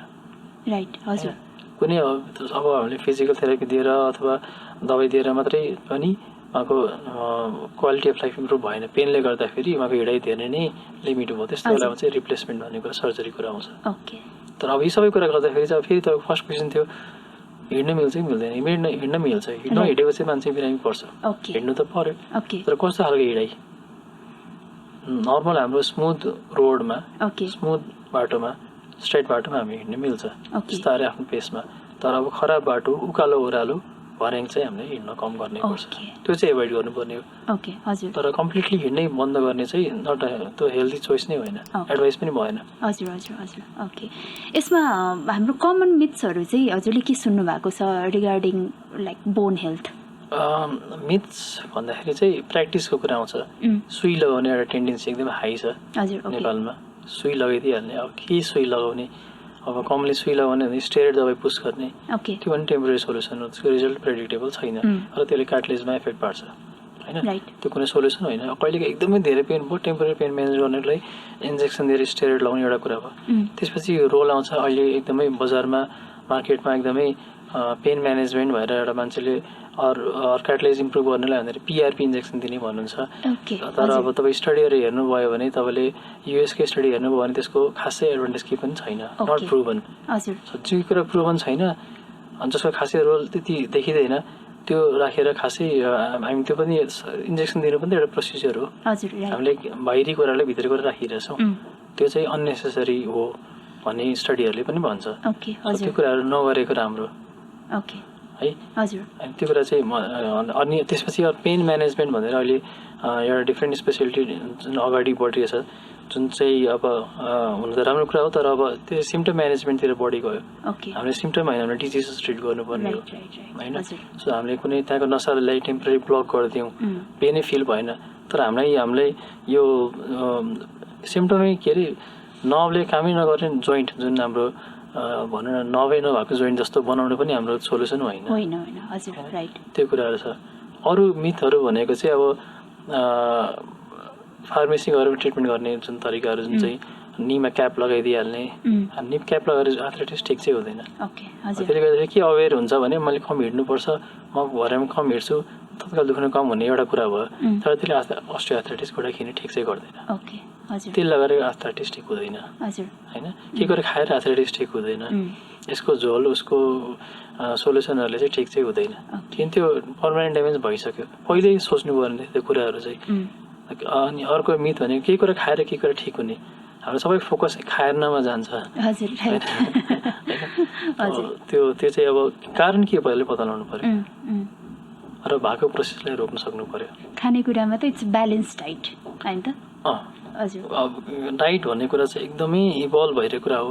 तपाईँ 20-30 वर्ष अगाडि एउटा कुरा सुन्नुहुन्थ्यो भने 10-20 वर्ष अर्को कुरा सुन्नुहुन्छ। हजुर एउटा जुन बडी छ यो न्युट्रिसनको बारेमा त्यसले फेरि 10 इयर्स पछि अर्को कुरा निकाल्छ। तर अब हाम्रो most of the traditional food नराम्रो चाहिँ होइन। हजुर ओके ब्यालेन्स नै छ जस्तो लाग्छ हाम्रो ट्रेडिसनल फुडहरू, जसमा चाहिँ कार्बोहाइड्रेटको सर्टेन पार्ट, फाइबर जति, प्रोटिन त्यति होइन, सर्टेन पोर्सन्सहरू होइन। त्यसैमा हाम्रो अलिकति हाम्रो डाइटमा अलिकति प्रोटिन चाहिँ कमी हुनसक्छ, जसको अलि रेगुलर रूपमा नन भेजिटेरियन डाइट खानेहरूको त अलि रेगुलर खाने होला। तर most of the cases protein चाहिँ हाम्रो डाइट अलिक कम छ, प्रोटिनलाई अलिकति बढी हुन दिनु पर्यो। ओके सो यसमा एउटा यो माछाको तेल खाने भन्ने कुरा छ नि, त्यो फिस ओइल होइन, जुन चाहिँ हाइट बढाउनको लागि खानिन्छ भनिन्छ, त्यो चाहिँ लाइक फिस ओइलमा चाहिँ भाइटामिन डी कन्टेन्ट बढी हुन्छ। हजुर ओके कन्टेन्ट हुन्छ, ओमेगा 3 फ्याटी एसिड्स भन्छ, जसको चाहिँ अलिकति बडीमा हिलिङ प्रोपर्टिजहरू हुने कुराहरू छ। त्यो कुराहरू त्यो बढी हुनसक्छ, सो हेल्दी कुरा नै हो। हजुर ओके तर अब सबैले खानै पर्छ भन्ने पनि होइन, ओके एभाइलेबल छ। तर अब यसको फेरि कुरा आउँछ, अब मैले भने के अरे कड लिभर ओइल खानुहोस् अरू फिसको ओइल खानुहोस्, तर मैले कहिलेसम्म खानु भन्ने त, कहिलेसम्म, कति एजसम्म भन्यो त। तर हाम्रो डाइटमा त त्यही छ नि, हामी कहिले हप्तामा 2 दिन यो खाउँला, हप्तामा 1 दिन यो खाउँला, त्यसरी पनि पुरा गर्न सकिन्छ। एभ्रिथिङ प्याकेजमै चाहिन्छ भन्ने पनि होइन। तर डेफिसियन्सी छ, कसैको न्युट्रिसन बिल्डअप गर्नुपर्ने छ, त्यतिखेर दिँदा भयो त्यो कुरा। ओके सो लाइक यो पेडियाट्रिक अर्थोपेडिक्स भनेर जुन हजुरले स्पेसलाइजेसनमै त्यसमै गर्नुभएको छ होइन, सो जेनरली यो पेडियाट्रिक अर्थोपेडिक्समै पुग्नु पर्ने चाहिँ वाइ पेडियाट्रिक अर्थोपेडिक्समै पुग्नु पर्यो त्यसको लागि चाहिँ?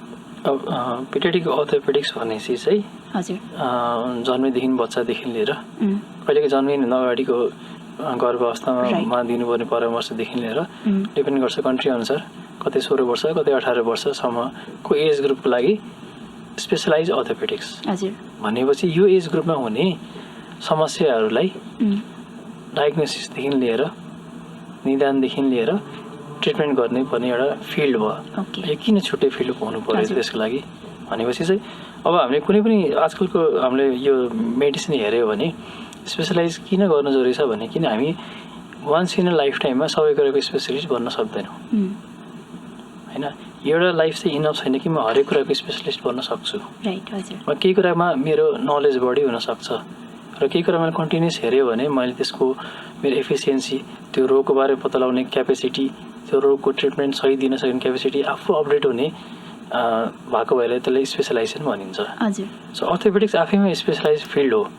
अर्थोपेडिक्स भन्नाले हात खुट्टा मेरुदण्ड, मैले यो हामीले यो सुरुमै डिस्कस गर्नुपर्ने थियो सायद। अर्थोपेडिक्स भने यो हामी एकछिन फेरि आउने टपिकमा है, पिडियाट्रिक अर्थोपेडिक्स। अब अर्थोपेडिक्स मैले पिडियाट्रिक अर्थोपेडिक्समै किन सेपरेटली ध्यान दिनुपर्ने भयो, यसमा सेपरेटली ट्रेनिङ गरेर यसैमा बढी फोकस गरेर उपचार गर्नुपर्ने भयो भने बालबालिका पिडियाट्रिक एज ग्रुपमा हुने समस्याहरू चाहिँ एडल्टभन्दा फरक छ। यसको यो उमेरमा हुने समस्याहरूको लाइफ टाइममा हुने असर चाहिँ फरक छ। यो बच्चा भनेको यङ एज ग्रुप हो जो पछि गएर एडल्ट हुनुहुन्छ र फ्युचर चाहिँ पिडियाट्रिक्समा छ होइन। हामीले फ्युचरमा आउने प्रब्लमहरू चाहिँ पहिल्यै नै डायग्नोसिस गरेर उहाँको लाइफ टाइमलाईमा आउने जसले गर्दा उहाँको लाइफ नै फरक पर्ने समस्याहरू पहिल्यै डायग्नोसिस गर्न जरुरी छ। सो यसको लागि हामीले चाहिँ बच्चाहरूमा देखिने समस्याहरू अलिकति रेयर पनि हुन्छ होइन। र यसको चाहिँ हाम्रो ग्रोथमा लङ टर्ममा के फरक पर्छ भन्ने बुझिराख्नको लागि चाहिँ हाम्रो यो फिल्ड भास्ट फिल्ड हो होइन। हामीले एमएस अर्थोपेडिक्स गर्ने बित्तिकै सबै कुरा देखिसकेको हुँदैनौँ। हाम्रो मास्टर्स पढाइमा हामीले स्पेसलाइज पढाइमा हामीले सबै कुरा देख्न पनि पाउँदैनौँ, सबै कुरा बुझ्न पनि पाउँदैनौँ। त्यसपछि हामीले यो जानिराख्नुपर्ने जुन मेडिसिनको एउटा पार्ट भयो हामीले आफूले अपडेट गरिराख्नुपर्ने भनेर। तर हामीले सबै कुरा आफूले अपडेट गर्छौँ भने सकिँदैन, किनभने यसमा यो फिल्ड त्यति हामीले पेसेन्ट देख्न सक्नु पर्यो होइन। त्यो बारेमा अध्ययन गर्ने टाइम हुनु पर्यो र त्यो कुरा सिकाइदिने मान्छे हुनु पर्यो होइन। सो यो कुरा हामीले सिक्नको लागि हामी कसै एक्सपिरियन्स ट्रेन्ड र अलिकति सिनियर फिगरमा हामी गएर हामीले ट्रेनिङ गर्छौँ, जुन चाहिँ हाम्रो अर्थोपेडिक्समा चाहिँ फेलोसिप भन्छ। उहाँसँग रहेर उहाँको प्र्याक्टिसमा इन्भल्भ भएर चाहिँ हामीले सिक्ने, किन त्यो भनेको हाम्रो पहिलाको प्र्याक्टिसमा त्यति देखिन्थेन होला सो उहाँहरूसँग गएर हामीले सिक्छौँ। अब बच्चाहरूमा कति फरक छ भने तपाईँको इच एज ग्रुपमा फरक समस्या हुन्छ। हजुर। अब हामीले हातदेखि खुट्टा सबै कुरा हेर्नु पर्यो, मेरुदण्ड पनि हेर्नु पर्यो होइन। अनि हरेक उमेरमा आउने समस्या पनि फेरि फरक भयो। ग्रोइङमा असर पर्ने भएको भएर त्यो लङ टर्ममा पछि हिँडाइमा फरक पार्ने कुरा पनि भयो, पछि गएको बोन हेल्थमा फरक पार्ने कुरा पनि भयो। अब इक्जाम्पल है, अब जन्मजात आउने समस्याहरू, जन्मजातमै देखिने टेढोपनहरू, त्यो टेढोपनलाई कसरी उपचार गर्ने, कहिले उपचार गर्ने, कति के गर्ने। जस्तै इक्जाम्पल क्लबफुटको। क्लबफुट भने जन्मजात खुट्टा चाहिँ भित्रतिर टर्न भएको टेढोपनको अवस्था हो। त्यसलाई जुन कुनै जमानामा मान्छेहरूले बढी अपरेसन गर्थ्यो भने त्यसलाई चाहिँ हामी त्यसको प्रिन्सिपल बुझेर त्यसलाई प्लास्टर लगाएर पनि सिधा गर्न सकिन्छ। र त्यही नै अहिलेको स्ट्यान्डर्ड प्र्याक्टिस हो वर्ल्ड वाइड होइन। त्यो कहिले गर्ने, कसरी गर्ने, त्यो प्लास्टर लगाउने विधिमै मास्टर हुनलाई, त्यो क्लबफुटको प्लास्टर लगाउनको लागि नै तपाईँलाई धेरै वर्ष लाग्छ राम्रो हुन। त्यसको राम्रो रिजल्ट दिनको लागि इफेक्टिभ बच्चाले कम प्रब्लम दिएर अब त्यसको रिजल्ट निकाल्न नै कति वर्ष लाग्छ। तपाईँले त्यति कति नम्बर अफ पेसेन्टको त्यति प्लास्टर लगाइसकेको हुनु पऱ्यो। त्यो एउटा पार्ट मात्रै भयो। अब तपाईँको बच्चाको हुने खुट्टाकै समस्या हेर्नुभयो भने विभिन्न किसिमको टेढोपन हुन्छ। हरेकको ट्रिटमेन्ट गर्ने तरिकै फरक भयो, हरेकको अपरेसन गर्ने तरिकै फरक भयो। यो सबै अपरेसन हाम्रो एमएस अर्थोपेडिक्स हामीले देख्न पनि पाएको हुँदैन। अब त्यही फिल्ड त्यही सेन्टर हो भने देख्न पाउँछौँ, देख्न पनि पाएको हुँदैन। ट्रिटमेन्ट गर्ने तरिकै फरक भयो। अब बच्चामा भने विभिन्न किसिमको समस्या है। अब एज ग्रुपले हुने समस्या एउटा भयो। जस्तै अब बच्चामा जन्मजात देखिने हालको टेढोपन त जन्मिनुमा देखियो। बच्चाको जोर्नी फुत्केको डिडिएच भन्छ हामीले होइन, हिपको जोइन्ट चाहिँ डिस्प्लेस भएको, जुन चाहिँ बिस्तारै कहिलेकाहीँ जन्मिने थाहा हुन्छ, कहिलेकाहीँ हिँड्न थालेपछि बल्ल देखिन्छ। 5 देखि 10 वर्षमा हुने जोर्नीमा ब्लड सप्लाई हुने भएर फरक हुने रोग जस्तै पर्स्थी डिजिज भयो। 10-12 वर्षमा हाम्रो जोर्नीमा स्लिप हुने खालको कन्डिसन, स्लिप क्यापिटल फिमेल भयो भनेपछि कति विभिन्न किसिमको छन्। यो हामीले सबै कुरा यो ट्रेनिङमा देख्नै पाउँदैनौँ। र यसको ट्रिटमेन्ट एकदमै इभल्भ भइरहेछ होइन। त्यो अपडेट पनि भइराख्नु पर्यो। अब अपरेसन गर्ने तरिकाहरू पनि फरक हुन्छ। हामीले कसरी चाहिँ बढ्ने हड्डीलाई असर नगरेर हामीले अपरेसन गर्ने, कसरी बढ्ने हड्डीलाई टेढोपनलाई कम ड्यामेज गरेर सिधा गर्ने, के को तरिकाले ट्रिटमेन्ट गर्दाखेरि चाहिँ त्यसमा असर पर्छ पर्दैन होइन। अब न्युरोलोजिकल कन्डिसन जस्तै सेरेब्रल पाल्सी, जसमा चाहिँ ब्रेनमा जन्मिने क्रममा चाहिँ कुनै किसिमको इन्सल्ट, जस्तै अब सर्कुलेसन हाम्रो नजाने, मस्तिष्कको घात जुन एडल्टमा स्ट्रोक हुन्छ त्यही बच्चाहरूमा जन्मिने हुने क्रम, त्यसमा चाहिँ अब हाम्रो हड्डीको टेढोपनदेखि लिएर कमजोरी, ढिलो हिँड्ने सबै कुरा समग्र भयो। त्यसमा कसरी उपचार गर्दाखेरि ओभर पनि हुँदैन, कम पनि हुँदैन। यो सबै बुझ्नको लागि चाहिँ हामीले ट्रेनिङ चाहिन्छ। र त्यो पेसेन्ट हामीले हेरिरहेपछि देखिरहेपछि पहिला हामी एक्सपिरियन्स गेन गर्छौँ, जुन हामी एक्सपिरियन्स डक्टर भन्छौँ। त्यो पेसेन्ट हेरेर नै एक्सपिरियन्स भएको हो नि, तर हेरेर प्लस आफूले अपडेट गरेर त्यो देखिन त पर्यो। हो त्यो कुरा देखिनको लागि हामी कुनै सेन्टर जान्छौँ जहाँ चाहिँ त्यो भोल्युममा त्यो पेसेन्टको हामी त्यस्तो खालको एज ग्रुपको हामीले देखिराख्छौँ र त्यो कुरा सिकिराख्छौँ। अनि भने चाहिँ अहिले मैले गर्ने जुन ट्रिटमेन्ट छ, अहिले गर्ने अपरेसन्सहरू छ, मैले धेरै जस्तो कुराहरू मैले आफ्नो एमएस अर्थोपेडिक्समा देखेको पनि थिइनँ र मैले बुझेको पनि थिइनँ। त्यही कुरा बुझ्न चाहिँ म दिल्लीमा गएर 2जना मेन्टरको डिफ्रेन्ट हस्पिटलमा गएर मैले चाहिँ त्यहाँ एक्सपिरियन्स गेन गरेँ, सिकेँ, त्यहाँ सर्जरी गर्न सिकेँ पनि कति कुराहरू हो। त्यसलाई चाहिँ मैले नगरेर चाहिँ त्यो कुरा मैले बुझ्थिनँ होला र मैले पेसेन्टलाई अथवा बच्चालाई मैले ट्रिटमेन्ट राम्रो दिन सक्थिनँ होला र उहाँलाई जस्टिस पनि हुन्थेन होइन। अनि कसरी प्यारेन्ट्ससँग डिल गर्ने विभिन्न कुराहरू सबै यो फिल्डले सिकाउँछ। तपाईँले आँखैकै हेर्नुभयो भने आँखैकै कति स्पेसिलिटीहरू छ होइन। मेडिसिनै हेर्नु भने इचको स्पेसिलिटी छ। सो तपाईँको अर्थोपेडिक्समा म टप 2 पढ्नु सबै कुराको राम्रो हुन्छु भन्न चाहिँ यो एउटा लाइफ टाइमले चाहिँ नदिन सक्ला। You're good in most of the thing, तर बट धेरै कुरा मिस पनि गर्न सक्नुहुन्छ। त्यही भएर अब हाम्रो प्रब्लम आउँछ कहिले डायग्नोसिस नभइदिने होइन, अथवा रङ एडभाइस दिने, त्यो हुने चान्सेस बढ्छ। त एउटा कुरामा चाहिँ राम्रो हुनु पर्यो भन्ने चाहिँ स्पेसलाइजेसन कन्सेप्ट हो। अल्टिमेटली इट्स होइन आफ्नो क्लाइन्टको पेसेन्टको बेनिफिटको लागि नै होइन यो सबै कुराहरू चाहिँ भइरहेको छ। अल्टिमेटली हामी अब एन्डतिर आइसकेको छौँ हाम्रो पोडकास्टको होइन। सो फाइनल हामीले आफ्नो लाइफस्टाइल मोडिफिकेसन गर्नु पर्दाखेरि बोन हेल्थलाई लिएर होइन, अर्थो हेल्थलाई लिएर चाहिँ के कुराहरू चाहिँ हजुरले फाइनल सजेस्ट एज अ गर्नुहुन्छ? Physical health, mental health basically होइन। फिजिकल हेल्थ, मेन्टल हेल्थ, जुन सोसियल हेल्थ, जुन चाहिँ हाम्रो WHO ले नै हेल्थको क्राइटेरिया, त्यो चाहिँ कोर कुरा नै हो कि जति जे गरे पनि होइन हामीले स्ट्रेसफुल लाइफ बिताइरहेछौँ भने हाम्रो फिजिकल हेल्थमा इफेक्ट पर्न सक्छ। हामी फिजिकल हेल्थको राम्रो केयर गरेको छैन भने मेन्टल हेल्थमा इफेक्ट पर्न सक्छ। यी सबै कुराले सोसियलमा इफेक्ट पर्न सक्छ र सोसियल हेल्थ राम्रो नभयो भने दुइटामा इफेक्ट पर्न सक्छ। कोर कुरा बिर्सिनु भएन होइन। अब अलिकति अझै डेप्थ अर्थोपेडिक्समा गयो भने चाहिँ अर्थोपेडिक्स चाहिँ हाम्रो मोबिलिटी, हाम्रो चल्ने कुरासँग रिलेटेड छ नि त। भनेको हात र खुट्टा, स्पाइन चाहिँ हाम्रो चल्ने कुराहरू हो। यसको केयर कसरी गर्ने अनि चल्ने कुरा चल्न दिनु पर्यो भने चाहिँ हाम्रो एक्सर्साइज, हाम्रो मुभमेन्ट भइराख्नु पर्यो। सेडेन्टरी लाइफस्टाइल नबस्ने, धेरै लामो बसिराख्ने अथवा मुभमेन्ट कम गर्ने खालको भयो भने चाहिँ हामीलाई यसमा इफेक्ट पर्छ। चल्ने कुराले ओभर युज गर्नु भएन, रङ तरिकाले चल्न दिनु भएन। जसमा चाहिँ हामीले पोस्चरको कुरा गऱ्यौँ होइन, कसरी केही कुरा सामान हेभी वेट लिफ्ट गर्ने, कति ड्युरेसन गर्ने, काम गर्दाखेरि आफ्नो जिउ र हात खुट्टाले कसरी कुन पोजिसनमा राख्ने, त्यो कुरा भयो। चलिरहेकोले ओभर युज गर्न दिनु भएन। अब चलिरहेको कुरालाई हामीले कसरी न्युट्रिसन दिन सक्छौँ, त्यो न्युट्रिसन कमी आउनु भएन। जसमा चाहिँ हाम्रो not only vitamin D, protein पनि चाहिन्छ। हड्डी त हाम्रो भिटामिन डीले मात्र केले क्याल्सियम जम्मा नगर्छ, तर हामीलाई त हड्डीमा त क्याल्सियम मात्र दिनु, हामीले फस्फोरस हुन्छ, हाम्रो शरीरमा कोलाजनहरू हुन्छ, त्यसमालाई चाहिने जुन कि न्युट्रिसनहरू छ, मिनरलहरू छ, त्यो सबै भएको ब्यालेन्स डाइट जुन हामीले भन्छ, विभिन्न कुराहरू इन्क्लुड भएको डाइट। म पर्टिकुलरली यो खाने नखाने त्यो भयो। अर्को एडल्ट्रेसनबाट बच्ने, जस्तै हाम्रो डाइटमा त धेरै एडल्ट्रेसन छ भन्नाले मिसावट छ। अब त्यो डिफिकल्ट कुरा हो, तर हाम्रो सकेसम्म बाहिरी कुराहरू एभोइड गऱ्यो भने जसले चाहिँ बडी हेल्थ एफेक्ट गर्न सक्छ त्यो कुराहरू कम युज गऱ्यो भने कमनली हाम्रो खराब बानी जुन हामीले भन्छौँ, हाम्रो स्मोकिङ भयो, निकोटिनहरू, त्यो कुरा एभोइड गर्ने होइन। एभोइड गर्न धेरै डिफिकल्ट छ भने ड्युरेसन कम, त्यो मात्रा कम गरिदिने एटलिस्ट होइन। एल्कोहलहरू पनि डिपेन्डेन्स कम हुने होइन। अनि अरू जुन केमिकल्सहरू जुन एडेड प्याकेजिङमा आउने हाम्रो फुड भनेर हाम्रो जुन हामी कहाँ मार्केटिङ भएको छ त्यो कुराहरूलाई चिन्न सकेर त्यो भनेपछि त्यो चाहिँ डाइटको कुरामा भयो होइन। मेन्टल हेल्थ पनि धेरै इम्पोर्टेन्ट हो, किन सबै कुरा ड्राइभ गर्ने भनेको मेन्टल हेल्थ। त्यो सोसियल कुराले कसरी इफेक्ट पार्छ भन्दाखेरि तपाईँको सोसाइटीले पहिला त मुभमेन्ट इन्करेज गर्थ्यो, भेटघाट गर्ने, चाडपर्व मनाउने, इन्टरेक्ट गर्ने, खेल्ने होइन। त्यो सोसियलले त आखिर तपाईँको सबैमा इफेक्ट पार्ने भयो नि त। अनि मेरो एउटा पर्सनल थट चाहिँ के छ भने चाहिँ हाम्रो अब स्पेसली अर्बनमा चाहिँ अब म त पिडियाट्रिक्ससँग रिलेटेड भएको भएर र हाम्रो अस्टियोपोरोसिस बच्चासँगै रिलेटेड कुरा भएको भएर चाहिँ स्कुलमा स्पेन्ड हुने ड्युरेसन चाहिँ लाई पनि अलिक ख्याल राख्नुपर्छ।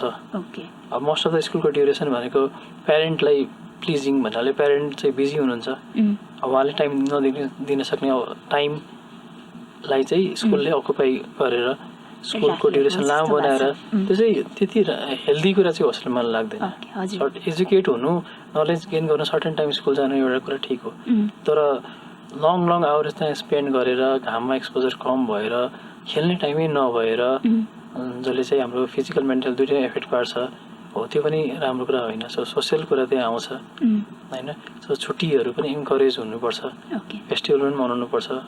स्कुलमा अननेसेसरी लङ ड्युरेसन बिहान 7 बजीदेखि राति 7 बजीसम्म चाहिँ अनि त्यो कुराहरू हजुर एकदमै छ, त्यस्तो थट प्रोसेस पनि छ अहिले केसमा। र अर्को कुरा लास्टमा अल्टिमेटली आएर कुनै समस्याहरूलाई चाहिँ इग्नोर नगर्ने, डिस्कस गर्ने। तर मेरो छिमेकीले यस्तो भनेको थियो, मेरो रिलेटिभले यस्तो भनेको थियो, यस्तै त होला नि भनेर समस्यालाई चाहिँ धेरै लामो नराख्ने, परामर्श लिनुपर्छ होइन।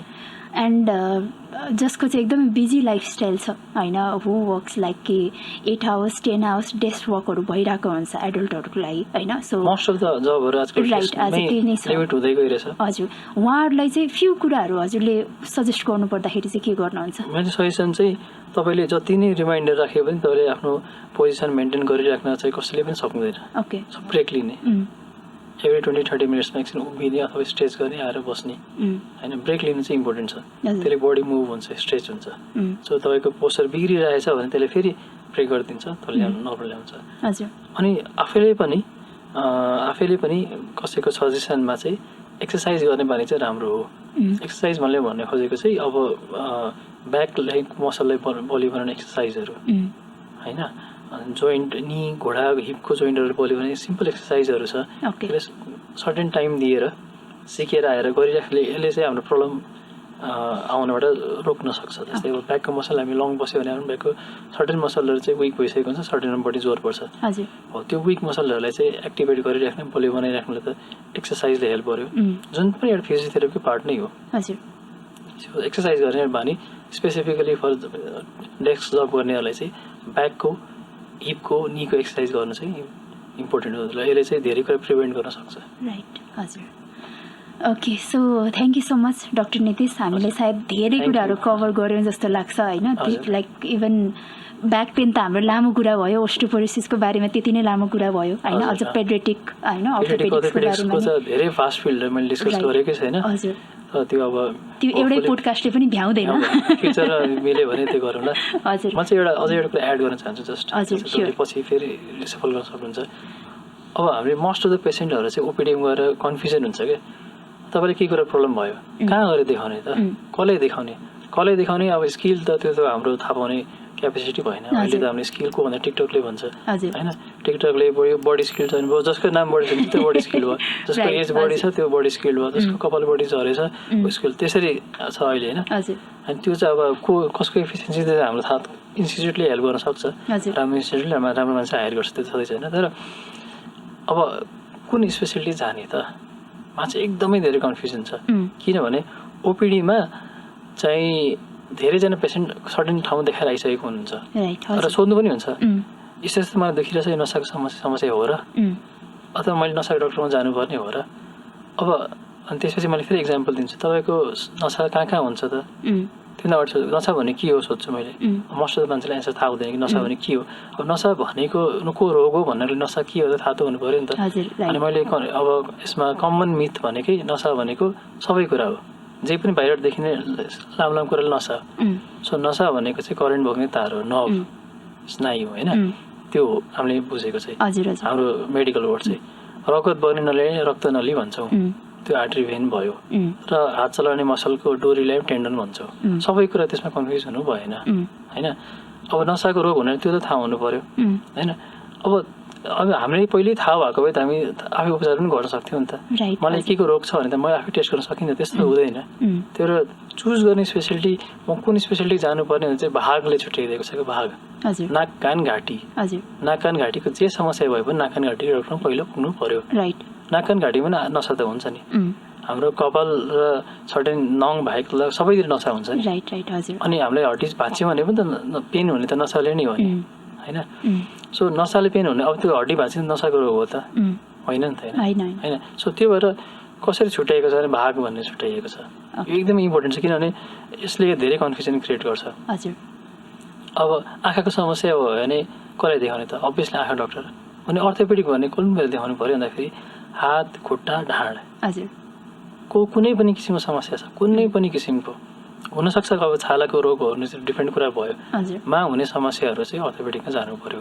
अब मैले यहाँ नसाको रोग हो कि भनेर पहिला फर्स्ट नसा पुग्नुभन्दा अथवा मैले रगत नलीको रोग भने पहिला नपुग्नु के छ भने तपाईँको त्यो डक्टर त्यस्तोसँग रिलेटेड छ भने त्यो डक्टर रिफर गर्नु नै हुन्छ।